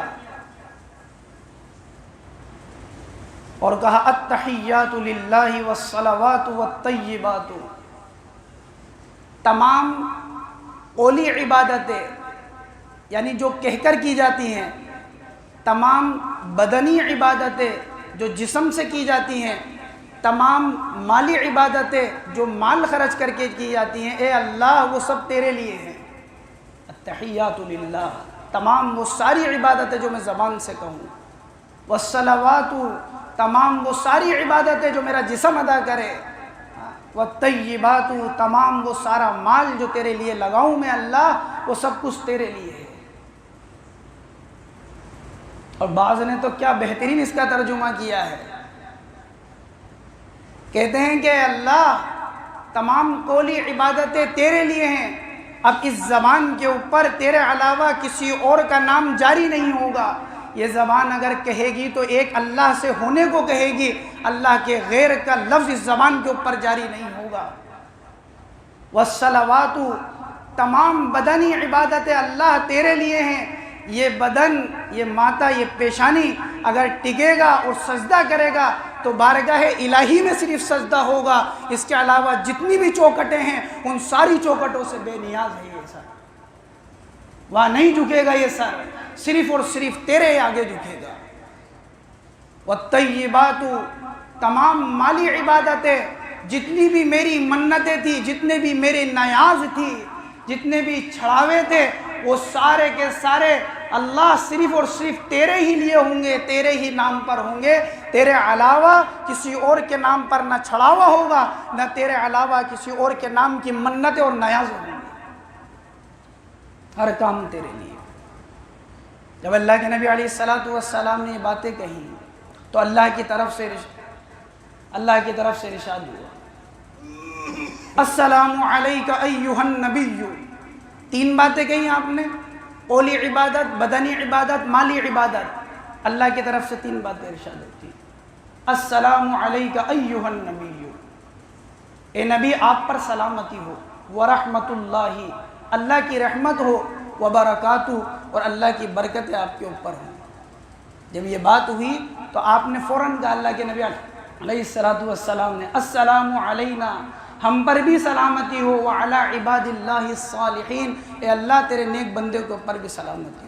تمام انبیاء اور یہ امت بھی اس کے اندر شامل ہو گئی۔ جب جبریل نے اور دیگر فرشتوں نے یہ سنا تو فوراً کہا اشہد ان لا الہ الا اللہ واشہد ان محمدا عبدہ ورسولہ۔ اللہ کی بارگاہ کے اندر ہے۔ آپ علیہ السلام فرماتے ہیں میں نے جنت کے دروازے پر دیکھا، جنت کے دروازے پر لکھا ہے کہ آدمی اگر صدقہ کرے سائل کو دے تو ایک دینے کے اوپر 10 گنا ملیں گے، اور یوں کہا کہ کسی مجبور کو قرض دے تو اللہ تبارک و تعالیٰ ایک کے بدلے میں 18 گنا عطا فرمائیں گے۔ کسی مانگنے والے کو سائل کو دے تو ایک کے بدلے میں 10 ملیں گے، اور کسی محتاج کو قرض دے تو ایک کے بدلے میں 18 ملیں گے۔ اللہ کے نبی نے پوچھا جبریل یہ وجہ کیوں کہ مانگنے والے کو دے تو 10 ملیں اور قرض مانگنے والے کو دے جس کو قرضہ دے رہا ہے تو اس پر 18 گنا ملے، کیا وجہ ہے؟ فرمایا جب سائل سوال کرتا ہے تو اس کے پاس کچھ نہ کچھ ہوتا ہے، ایک سے مانگ کے لایا دوسرے کے پاس گیا، کچھ نہ کچھ ہوتا ہے، لیکن جب محتاج مانگتا ہے اور کسی سے قرض لیتا ہے تو وہ انتہائی محتاجگی کے عالم کے اندر لیتا ہے، اس لیے اللہ تعالیٰ اتنا بڑھا کر عطا فرماتے ہیں۔ اللہ کی بارگاہ کے اندر آپ موجود ہیں۔ امام بیہقی نے اس روایت کو نقل کیا ہے، اللہ کے نبی علیہ الصلوۃ والسلام کے بارے میں اللہ رب العزت نے کہا کہ سل محمد صلی اللہ علیہ وسلم آپ سوال کریں، آپ مانگیں، کیا مانگنا چاہتے ہیں؟ اللہ کے نبی علیہ السلام نے فرمایا اللہ ابراہیم کو آپ نے خلیل بنایا اور ملک عظیم عطا کیا، وَكَلَّمْتَ مُوسَىٰ تَكْلِيمًا، اے اللہ آپ نے موسیٰ سے کلام کیا اور کلیم اللہ کا لقب دیا۔ فرمایا اے اللہ آپ نے داؤد کو ملک عظیم دیا، اے اللہ آپ نے داؤد کے لیے لوہے کو موم کر دیا، اے اللہ پہاڑوں کو ان کے لیے مسخر کر دیا۔ سلیمان کو اللہ آپ نے ایسا ملک دیا کہ ان کے بعد کسی کو نہیں دیا، ایسی حکومت دی کہ ان کے بعد کسی کو نہیں دی۔ عیسیٰ کو اللہ آپ نے تورات اور انجیل دونوں کا علم دیا، کوڑ کے مریض کے اوپر اگر ہاتھ پھیر دیں تو وہ ٹھیک ہو جائے، مادر زاد اندھا جو ماں کے پیٹ سے اندھا ہو اگر اس کے لیے اس کے اوپر ہاتھ پھیر دیں تو وہ ٹھیک ہو جائے، اگر مردے سے کہہ دیں قم بإذن اللہ، اللہ کے حکم سے کھڑا ہو جائے تو وہ زندہ ہو جائے۔ اللہ آپ نے ان سب کو عطا کیا، اے اللہ مجھے آپ نے کیا عطا کیا؟ اللہ رب العزت کا ارشاد ہوا محمد صلی اللہ علیہ وسلم اتخذت خلیلک و حبیبا، اے اللہ کے نبی آپ کو ہم نے اپنا خلیل بھی بنایا ہے اور اپنا حبیب بھی بنایا ہے، اپنا محبوب بھی بنایا ہے اور اپنا خلیل بھی آپ کو بنایا ہے۔ سننے والا پہلے انبیاء کو خاص قبیلے کی طرف، خاص علاقے کی طرف، خاص ملک کی طرف، خاص لوگوں کی طرف، لیکن آپ ہیں جن کو ساری انسانیت کے لیے بھیجا ہے۔ یہ آپ کا مقام ہے، آپ کے سینے کو کھولا ہے ہم نے۔ وَرَفَعْنَا لَكَ ذِكْرَكَ، محمد صلی اللہ علیہ وسلم آپ کے ذکر کو ہم نے بلند کیا ہے۔ جہاں میرا نام لیا جائے گا وہاں آپ کا نام لیا جائے گا۔ مؤذن اگر اذان دے گا وہ اللہ اکبر کی صدائے لگائے گا تو اسے اشہد ان محمد الرسول اللہ کہنا پڑے گا۔ مؤذن اگر تکبیر کہے گا اللہ اکبر کی صدائے لگائے گا، محمد الرسول اللہ کا نام لینا پڑے گا۔ کوئی انسان ایمان کو قبول کرے گا، مومن کلمہ پڑھے گا، اگر وہ اللہ کا ہونے کا اقرار کرے گا تو محمد الرسول اللہ کی رسالت کا اس کو اقرار کرنا پڑے گا۔ زمین پہ نام لیا جائے گا، میرے نام کے ساتھ آپ کا نام ہوگا۔ آسمانوں کی بلندیوں پر اگر نام لیا جائے گا میرے نام کے ساتھ آپ کا نام ہوگا۔ اگر کوئی میرا نام لے اور آپ کے نام کو چھوڑ دے وہ بے ایمان ہے۔ اگر کوئی میرا نام لے، آپ کا نام لے، آپ کو آخری نبی نہیں مانے وہ بھی بے ایمان ہے۔ آپ کو نبی بھی ماننا پڑے گا، آپ کو آخری نبی بھی ماننا پڑے گا۔ یہ مقام ہم نے دیا، وَرَفَعْنَا لَكَ ذِكْرَكَ، آپ کے ذکر کو ہم نے بلند کر دیا ہے، کہ اتنا بلند کر دیا کہ ساری انسانیت مل کر اگر اس کو نیچے کرنا چاہے تو نہیں کر سکتی۔ وَرَفَعْنَا لَكَ ذِكْرَكَ، بلند کر دیا۔ اب تو ہو گیا ہے، اب کوئی کچھ بھی کر لے وہ نیچے نہیں ہو سکتا۔ فرمایا کہ آپ کی امت کو بہترین امت بنایا، آپ کی امت کو امت وسط بنایا، آپ کی امت کے سینوں کو انجیل کی طرح بنایا، یعنی قرآن کو وہ اپنے سینوں میں محفوظ کر لیں گے۔ یہ آپ کا اعزاز ہے۔ اور فرمایا محمد صلی اللہ علیہ وسلم آپ کو سورہ فاتحہ ہم نے عطا کی، آپ سے پہلے کسی نبی کو نہیں دی۔ یہ آپ کا مقام ہے۔ محمد صلی اللہ علیہ وسلم سورہ بقرہ کا آخر آپ کو عطا کیا، آپ سے پہلے کسی نبی کو نہیں دیا۔ محمد صلی اللہ علیہ وسلم آپ کو فاتح بنایا، آپ کو آخری نبی ہم نے بنایا۔ یہ مقام اللہ تبارک و تعالی نے دیا۔ محققین کا اس بارے کے اندر اختلاف ہے صحابہ کے زمانے سے کہ اللہ کے نبی علیہ السلام نے اللہ کو دیکھا یا نہیں دیکھا۔ جمہور صحابہ اور محققین کی یہ رائے ہے آپ نے اللہ رب العزت کی زیارت کی۔ خود اللہ کے نبی علیہ السلام نے فرمایا رأیت ربی عز وجل، میں نے اپنے رب کو دیکھا ہے۔ حضرت ابن عباس فرماتے ہیں رآہ مرتین، اللہ رب العزت کو اللہ کے نبی نے مرتن بقلبہ و مرتن ببصرہ، دل کی آنکھ سے بھی دیکھا ہے اور سر کی آنکھ سے بھی دیکھا ہے۔ کسی نے پوچھا ابن عباس رضی اللہ عنہ سے کہ قرآن تو کہتا ہے لا تدرکوا الابصار، آنکھیں اس کو دیکھ نہیں سکتی، آپ کہتے ہیں اللہ کو دیکھا ہے اللہ کے نبی نے؟ فرمایا ایک دیکھنا ہوتا ہے فی الجملہ کہ ایک چیز کو دیکھ لیا، ایک دیکھنا ہوتا ہے اس کی تفصیل کے ساتھ دیکھنا، تفصیل کے ساتھ نہیں دیکھا۔ یہ جنت میں انسان اللہ رب العزت کو دیکھے گا، لیکن فی الجملہ اللہ رب العزت کو دیکھا ہے۔ کسی آدمی نے کہا کہ میں فلاں شہر میں گھومنے گیا تھا اور میں نے اس شہر کو دیکھا ہے، جبکہ پورا شہر نہیں دیکھتا، چند جگہیں دیکھتا ہے۔ دیکھا ہے، لیکن ایک ہوتا ہے تفصیل میں ساری چیزوں کا احاطہ کر لینا، ساری چیزوں کا احاطہ۔ امام احمد ابن حنبل سے کسی نے کہا ام عائشہ رضی اللہ تعالیٰ عنہ فرماتی ہیں کہ اللہ کے نبی نے اللہ کو نہیں دیکھا۔ امام احمد ابن حنبل نے فرمایا حضرت عائشہ کا جواب خود اللہ کے نبی نے دیا رأیت ربی عز وجل، میں نے اپنے رب کو دیکھا ہے۔ اس لیے جمہور محققین کی یہ رائے ہے، اسی سے انشاءاللہ متعلق آگے بات ہے۔ میرے بھائیوں، محترم بزرگوں اور دوستوں، سیرت طیبہ کے عنوان سے متعلق بات چل رہی ہے۔ حضور اکرم صلی اللہ علیہ وسلم کا معراج کا واقعہ، اس کا تذکرہ چل رہا ہے۔ آپ علیہ السلام کا ایک رات میں مسجد حرام سے مسجد اقصیٰ اور مسجد اقصیٰ سے آپ کا آسمانوں کی سیر کرنا، اس کا تذکرہ۔ بات یہ چل رہی تھی کہ حضور اکرم صلی اللہ علیہ وسلم جب اللہ کی بارگاہ میں آپ نے سجدہ کیا اور آپ نے بات فرمائی التحیات للہ والصلوات والطیبات، میری بدنی، میری قولی، میری مالی، ہر طرح کی عبادت اللہ آپ کے لیے ہے۔ اللہ کی طرف سے ارشاد ہوا السلام علیک ایھا النبی ورحمۃ اللہ وبرکاتہ، اے نبی جی آپ کے اوپر سلامتی ہو، اللہ کی رحمت ہو، اللہ کی برکت ہو۔ جب اللہ رب العزت کے یہاں آپ علیہ السلام نے بات کی، راز و نیاز کی بات ہوئی، تو آپ علیہ السلام کو معراج پر 4 بڑے تحفے ملے۔ سب سے بڑا تحفہ تو یہ تھا کہ آپ کو نماز کا تحفہ ملا۔ سارے احکامات، روزہ، زکوٰۃ، حج اور دیگر احکامات اللہ تبارک و تعالی نے وحی کے ذریعے سے آپ علیہ السلام کو ارشاد فرمایا، لیکن نماز وہ عظیم الشان تحفہ ہے کہ جس کے لیے اللہ تبارک و تعالی نے اللہ کے نبی کو آسمانوں پر بلایا اور آپ کو نماز کا تحفہ عطا کیا۔ نماز اللہ تبارک و تعالی کی طرف سے وہ انعام ہے جو اللہ سے براہ راست لینے کا ذریعہ ہے۔ ایک مرتبہ حضرت عمر رضی اللہ عنہ کے زمانے کے اندر قحط سالی ہو گئی، اور اس قدر قحط سالی ہوئی کہ انسانوں کے کھانے کے لیے دشواری پیدا ہو گئی۔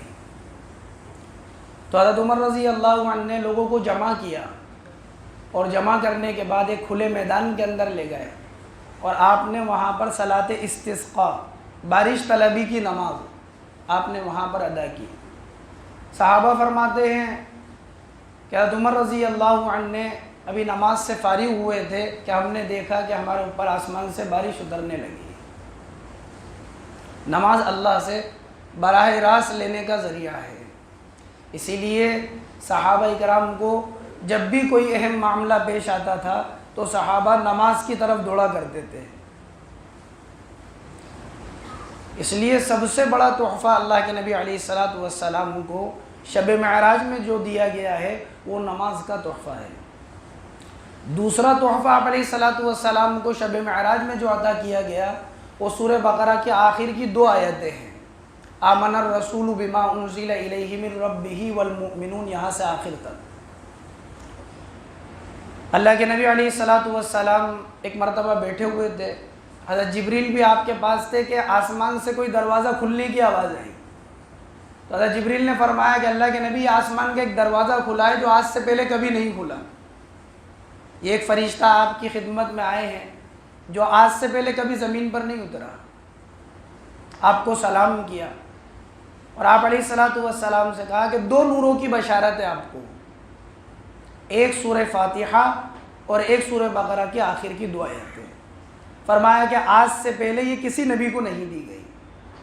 اسی لیے اللہ کے نبی علیہ الصلاۃ والسلام نے ارشاد فرمایا جو آدمی سورہ بقرہ کا آخر کی 2 آیتیں پڑھ لیتا ہے، یہ 2 آیتیں اس کے لیے کافی ہیں، ہر اعتبار سے اس کے لیے یہ 2 آیتیں کافی ہیں۔ اس لیے دوسرا بڑا تحفہ جو دیا گیا شب معراج کے اندر وہ سورہ بقرہ کے آخر کی 2 آیتیں عطا کی۔ تیسرا بڑا تحفہ جو اللہ تبارک و تعالی نے عطا فرمایا کہ آپ کی امت کا وہ شخص اور آپ کی امت کے وہ افراد جو اللہ کے ساتھ شرک نہیں کریں، اللہ تبارک و تعالی اگر وہ گناہوں کے اوپر معافی مانگیں گے اور انہوں نے شرک نہیں کیا، اللہ ان کے گناہوں کو معاف کر دیں گے۔ کیونکہ جو آدمی اللہ کے ساتھ شرک کرے گا اللہ تبارک و تعالی اس کو معاف نہیں کریں گے۔ ان اللہ لا یغفر ان یشرک بہ ویغفر ما دون ذلک لمن یشاء، جو آدمی اللہ کے ساتھ شریک کرتا ہے، شرک کرتا ہے، اللہ اس کی مغفرت نہیں کرے گا، اس کے علاوہ جس کو چاہیں گے معاف کر دیں گے۔ اور چوتھا بڑا تحفہ اللہ تبارک و تعالی نے حضور اکرم صلی اللہ علیہ وسلم کے ذریعے سے جو عطا فرمایا کہ آپ کی امت کا جو بھی فرد، جو بھی افراد نیکی کا ارادہ کرے گا تو اس نیکی کے ارادے کے اوپر اللہ تعالیٰ نیکی عطا فرمائیں گے، اور اگر نیکی کر لے گا ارادے کے بعد تو اللہ تبارک و تعالیٰ 10 گنا اس کو عطا فرمائیں گے، اور اس سے زیادہ جہاں تک چاہیں گے اللہ تبارک و تعالیٰ عطا فرمائیں گے۔ اسی لیے بعض صحابہ تو فرماتے تھے کہ 10 گنا سے 700 گنا تک عطا فرمائیں گے، اور بعض صحابہ فرماتے تھے کہ اللہ تبارک و تعالیٰ 700 گنا سے آگے بھی جہاں تک چاہیں گے وہاں تک عطا فرمائیں گے۔ یہ چوتھا تحفہ اللہ تبارک و تعالیٰ نے عطا فرمایا۔ پہلی امت میں نیکی کرنے پر نیکی ملتی تھی، اس امت میں نیکی کے ارادے پر نیکی ہے، اور نیکی کرنے پر 10 گنا اللہ تبارک و تعالیٰ عطا فرماتے ہیں۔ حضور اکرم صلی اللہ علیہ وسلم جب اللہ کی بارگاہ میں سے واپس آ رہے ہیں، آپ علیہ الصلاۃ والسلام واپس آ رہے تھے تو آپ کے حضرت ابراہیم علیہ السلام سے ملاقات ہوئی۔ حضرت ابراہیم سے ملاقات کے بعد آپ آگے گزرے تو حضرت موسیٰ علیہ السلام سے ملاقات ہوئی۔ حضرت موسیٰ علیہ السلام نے پوچھا کہ اللہ تبارک و تعالیٰ نے آپ کی امت کے بارے میں کیا فیصلہ کیا، کیا حکم دیا، کیا بات کہی، کیا تحفہ دیا؟ فرمایا اللہ تبارک و تعالیٰ نے مجھے 50 نمازیں دی ہیں۔ حضرت موسیٰ علیہ السلام نے فرمایا آپ اللہ کی بارگاہ میں واپس جائیں اور کچھ تخفیف کروا کر آئیں، آپ کی امت اس کو ادا کرنے کی استطاعت نہیں رکھتی۔ یہ بات اس لیے فرمائی کہ حضرت موسیٰ علیہ السلام کی امت کے اوپر 2 وقت کی نماز فرض تھی، کہا میری امت 2 وقت کی نماز نہیں پڑھ سکی کہ آپ کی امت 50 وقت کی نماز کیسے پڑھے گی، دن بھر میں 50 نمازیں کیسے پڑھے گی؟ اللہ کے نبی علیہ السلام واپس گئے، بعض روایتوں میں آتا ہے 10 نمازیں کم ہوئی، واپس گئے 10 نمازیں کم ہوئی، بعض میں آتا ہے 5 نمازیں کم ہوئی، پھر آئے، پھر حضرت موسیٰ علیہ السلام نے کہا کہ کیا ہوا؟ کہا کہ 5 نمازیں کم ہو گئی ہیں، 10 نمازیں کم، کہا کہ واپس جائیں، پھر گئے اللہ کے نبی، پھر آئے، پھر واپس گئے، بار بار ایسا ہوا حتیٰ کہ 5 نمازیں رہ گئیں۔ حضرت موسیٰ علیہ السلام نے کہا کہ آپ پھر جائیں اللہ کے پاس۔ اللہ کے نبی علیہ السلام نے فرمایا میں اب اپنے رب کی طرف واپس لوٹوں اس بات کے لیے کہ اس نماز میں اور تخفیف کر دی جائے، مجھے شرم آتی ہے کہ کیا میری امت دن بھر میں 5 وقت کی نماز بھی نہیں ادا کر پائے گی، تو میں واپس اللہ کی طرف لوٹوں، اس بات سے مجھے شرم آتی ہے۔ آپ علیہ السلام وہاں سے واپس آئے۔ اللہ کے نبی علیہ السلام شب معراج میں حضرت ام ہانی رضی اللہ عنہا کے گھر سے گئے تھے، آپ وہاں پر واپس آئے۔ آپ علیہ الصلوۃ والسلام نے صبح کی نماز ادا کی. حضرت ام ہانی رضی اللہ عنہا سے آپ نے فرمایا کہ رات کو ایسا معاملہ پیش آیا کہ میں یہاں تمہارے ساتھ سویا تھا، یعنی اس گھر میں سویا تھا، اور پھر یہاں سے مجھے آسمانوں کی سیر کرائی گئی، مسجد اقصیٰ لے کر جایا گیا اور ساتوں آسمانوں کی سیر کرائی. حضرت ام ہانی نے فرمایا اللہ کے نبی آپ لوگوں سے اس بات کا تذکرہ نہیں کریں، کیونکہ یہ زمانہ وہ ہے جو مکہ کا زمانہ ہے. اللہ کے نبی علیہ الصلوۃ والسلام ابھی مکہ میں موجود ہیں، اور مکہ کے اندر ابو طالب کا انتقال ہو چکا ہے، اور مکہ میں حضرت خدیجہ کا بھی انتقال ہو چکا ہے. اللہ کے نبی علیہ الصلوۃ والسلام سن 10 نبوی کے بعد کا واقعہ یہ، آپ کے اوپر بڑے حالات تھے. تو ام ہانی ان حالات کو دیکھ کر کہہ رہی تھی کہ مکہ والے تو ویسے ہی آپ کو پریشان کر رہے ہیں، آپ کے صحابہ کو پریشان کر رہے ہیں، آپ کے صحابہ یہاں سے حبشہ ہجرت کر کے جا چکے ہیں، آپ ابھی طائف سے واپس آئے ہیں کسی کے امن و امان کے اندر، تو اور ستائیں گے یہ مکہ والے، اس لیے آپ ان سے بات کا تذکرہ نہیں کریں. اگر آپ ان سے تذکرہ کریں گے تو یہ کہیں گے کہ ایک رات میں کیا ایسا ہو سکتا ہے مسجد حرام سے فلسطین بیت المقدس چلے جائیں. آپ کی چادر پکڑی، آپ کو منع کیا. اللہ کے نبی علیہ السلام نے فرمایا میں تو لوگوں سے ضرور اس بات کا تذکرہ کروں گا. اللہ کے نبی علیہ الصلوۃ والسلام فجر کی نماز کے بعد نکلے، اور آپ علیہ الصلوۃ والسلام نے لوگوں سے کہا کہ کل رات گزشتہ ایسا معاملہ میرے ساتھ پیش آیا. اسی لیے تو اللہ تبارک و تعالیٰ نے اس واقعے کا جہاں تذکرہ کیا ہے وہ لفظ سبحان الذی، پاک ہے وہ ذات، کہ تاکہ انسانوں کو اول درجے میں یہ بات سمجھائی جائے کہ محمد صلی اللہ علیہ وسلم نہیں گئے، کوئی ذات ہے وہ اللہ کی ذات ہے، اس اللہ کی ذات نے ان کو سیر کرائی ہے. وہ قدرت والے ہیں، وہ طاقت والے ہیں، کہ تمہاری عقل میں نہیں آئے گی. اس لیے پہلے درجے میں یہ بات سمجھ لو کہ ان کو لے جانے والی ذات وہ اللہ کی ذات ہے، وہ مخلوق نہیں ہے، وہ خالق ہے. اللہ کے نبی علیہ السلام نے لوگوں سے کہا کہ رات کو ایسا معاملہ پیش آیا، میں مسجد حرام سے مسجد اقصیٰ، میں نے عالم برزخ کے احوال کا مظاہرہ کیا، میں نے ان کو دیکھا، میں ساتوں آسمان کے اوپر گیا اور یہ معاملہ پیش آیا. تو کسی نے اپنے سر پر ہاتھ رکھ لیا، کوئی اپنے سینے کو پیٹنے لگا، کوئی شور مچانے لگا. حضرت عائشہ رضی اللہ تعالیٰ عنہ فرماتی ہیں کہ جو ابھی اسلام میں داخل ہوئے تھے نئے لوگ، وہ اسلام سے پھر گئے. کہ یہ کیسی بات کہ ایک رات میں ایسا معاملہ، حتیٰ کہ ایسا ہوا کہ لوگ جمع ہو کر حضرت ابوبکر صدیق رضی اللہ عنہ کے پاس آئے. وہ کہا کہ ابوبکر کیا تم نے سنا کہ تمہارے ساتھی نے کیا بات کہی؟ کل تک تو یہ بات تھی کہ میرے اوپر وحی نازل ہوتی ہے، آج وہ یہ کہتے ہیں کہ ایک رات میں ایسا سفر کیا. حضرت ابوبکر صدیق رضی اللہ عنہ نے فرمایا کیا انہوں نے ایسی بات کہی تم سے؟ لوگوں نے کہا کہ ہاں بالکل ایسی بات کہی. کہا کہ اگر وہ کہہ رہے ہیں تو وہ بالکل سچ کہہ رہے ہیں، اگر وہ کہہ رہے ہیں تو بالکل سچ کہہ رہے ہیں. مورخین لکھتے ہیں یہی دن تھا جس دن سے حضرت ابوبکر کا نام حضرت ابوبکر صدیق رضی اللہ عنہ پڑا. صدیق اکبر، سچائی والے. آپ علیہ الصلوۃ والسلام کی تصدیق کی اور یوں فرمایا حضرت ابوبکر صدیق رضی اللہ عنہ نے تم تو یہ بات کر رہے ہو کہ ایک رات کے اندر وہ مسجد اقصیٰ سے مسجد اقصیٰ تک پہنچے اور آسمانوں تک پہنچے. ہم تو اس سے آگے کی بات کہتے ہیں اور ان کی اس سے آگے کی باتوں میں تصدیق کرتے ہیں کہ آسمانوں سے جو خبریں آتی ہیں صبح شام ہم تو ان کی تصدیق کرتے ہیں. حضرت ابوبکر صدیق رضی اللہ عنہ نے، اسی لیے تو آپ علیہ الصلوۃ والسلام نے حضرت ابوبکر صدیق رضی اللہ عنہ کے لیے کیا کیا باتیں ارشاد فرمائی. آپ علیہ الصلوۃ والسلام نے حضرت ابوبکر کے وہ فضائل ذکر کیے. آپ نے فرمایا میں نے رات خواب میں جنت کو دیکھا تھا اور میں نے دیکھا کہ ایک شخص ہے تم میں سے جس کو جنت کے 8 دروازوں سے بلایا جاتا ہے. حضرت سلمان فارسی رضی اللہ عنہ کہنے لگے کہ کون ہے اللہ کے نبی وہ شخص؟ آپ نے فرمایا وہ ابوبکر ہے. اللہ کے نبی علیہ الصلوۃ والسلام کے پاس کے اندر آپ کو جگہ ملی حضرت ابوبکر صدیق رضی اللہ عنہ کو. جب آپ ہجرت کا سفر کر رہے ہیں تو آپ جس کے دروازے پر آ کر کھڑے ہوئے ہیں وہ حضرت ابوبکر صدیق رضی اللہ عنہ تھے. جو بالغ مردوں میں سب سے پہلے مسلمان ہوئے وہ حضرت ابوبکر صدیق رضی اللہ عنہ تھے. جو غار ثور پر اپنے کندھوں پر بٹھا کر اللہ کے نبی علیہ الصلوۃ والسلام کو پہاڑی پر لے کر چڑھے وہ حضرت ابوبکر صدیق رضی اللہ عنہ تھے. جو غار کے اندر گئے اور اس موقلے کو بند کیا جہاں سے زہریلے جانور نے آپ کی ایڑی پر ڈسا، اس تکلیف کو برداشت کرنے والے وہ حضرت ابوبکر صدیق رضی اللہ عنہ تھے.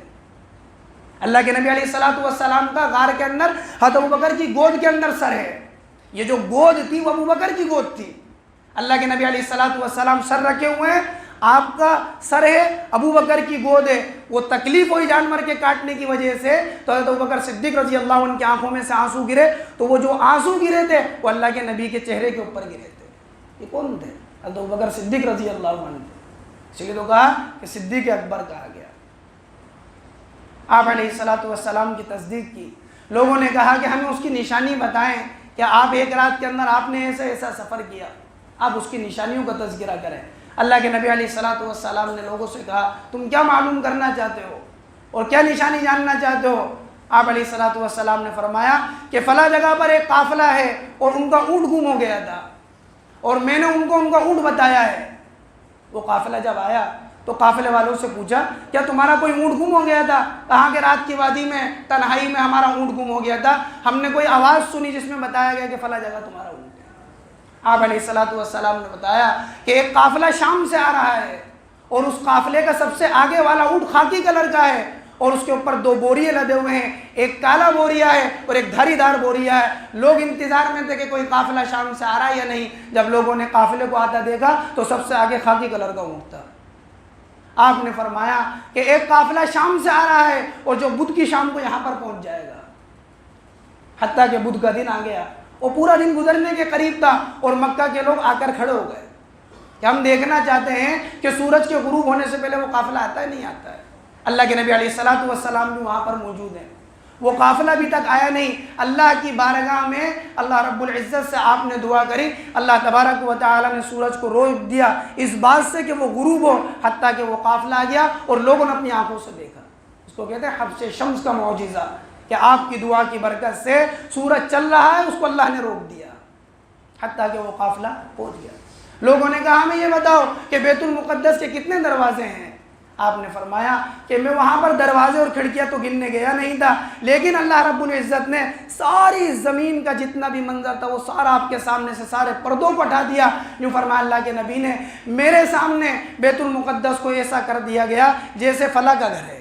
ایک کا نام لیا آپ نے, ایک صحابی کا, تو کہا فلاں کا گھر ہے. آپ سے جیسے پوچھتے کہ اس کے کتنے دروازے ہیں, کہا یہ کتنے دروازے ہیں, کتنی کھڑکیاں ہیں, آپ نے فرمایا کہ اتنی کھڑکیاں. حضرت ابو بکر صدیق رضی اللہ عنہ نے آپ سے سوال کیے اور ان لوگوں کے سامنے آپ اللہ کے نبی سے سوال کیے کہ اللہ کے نبی وہاں پر کیا کیا ہے, کیونکہ حضرت ابو بکر صدیق رضی اللہ عنہ بیت المقدس کو دیکھے ہوئے تھے.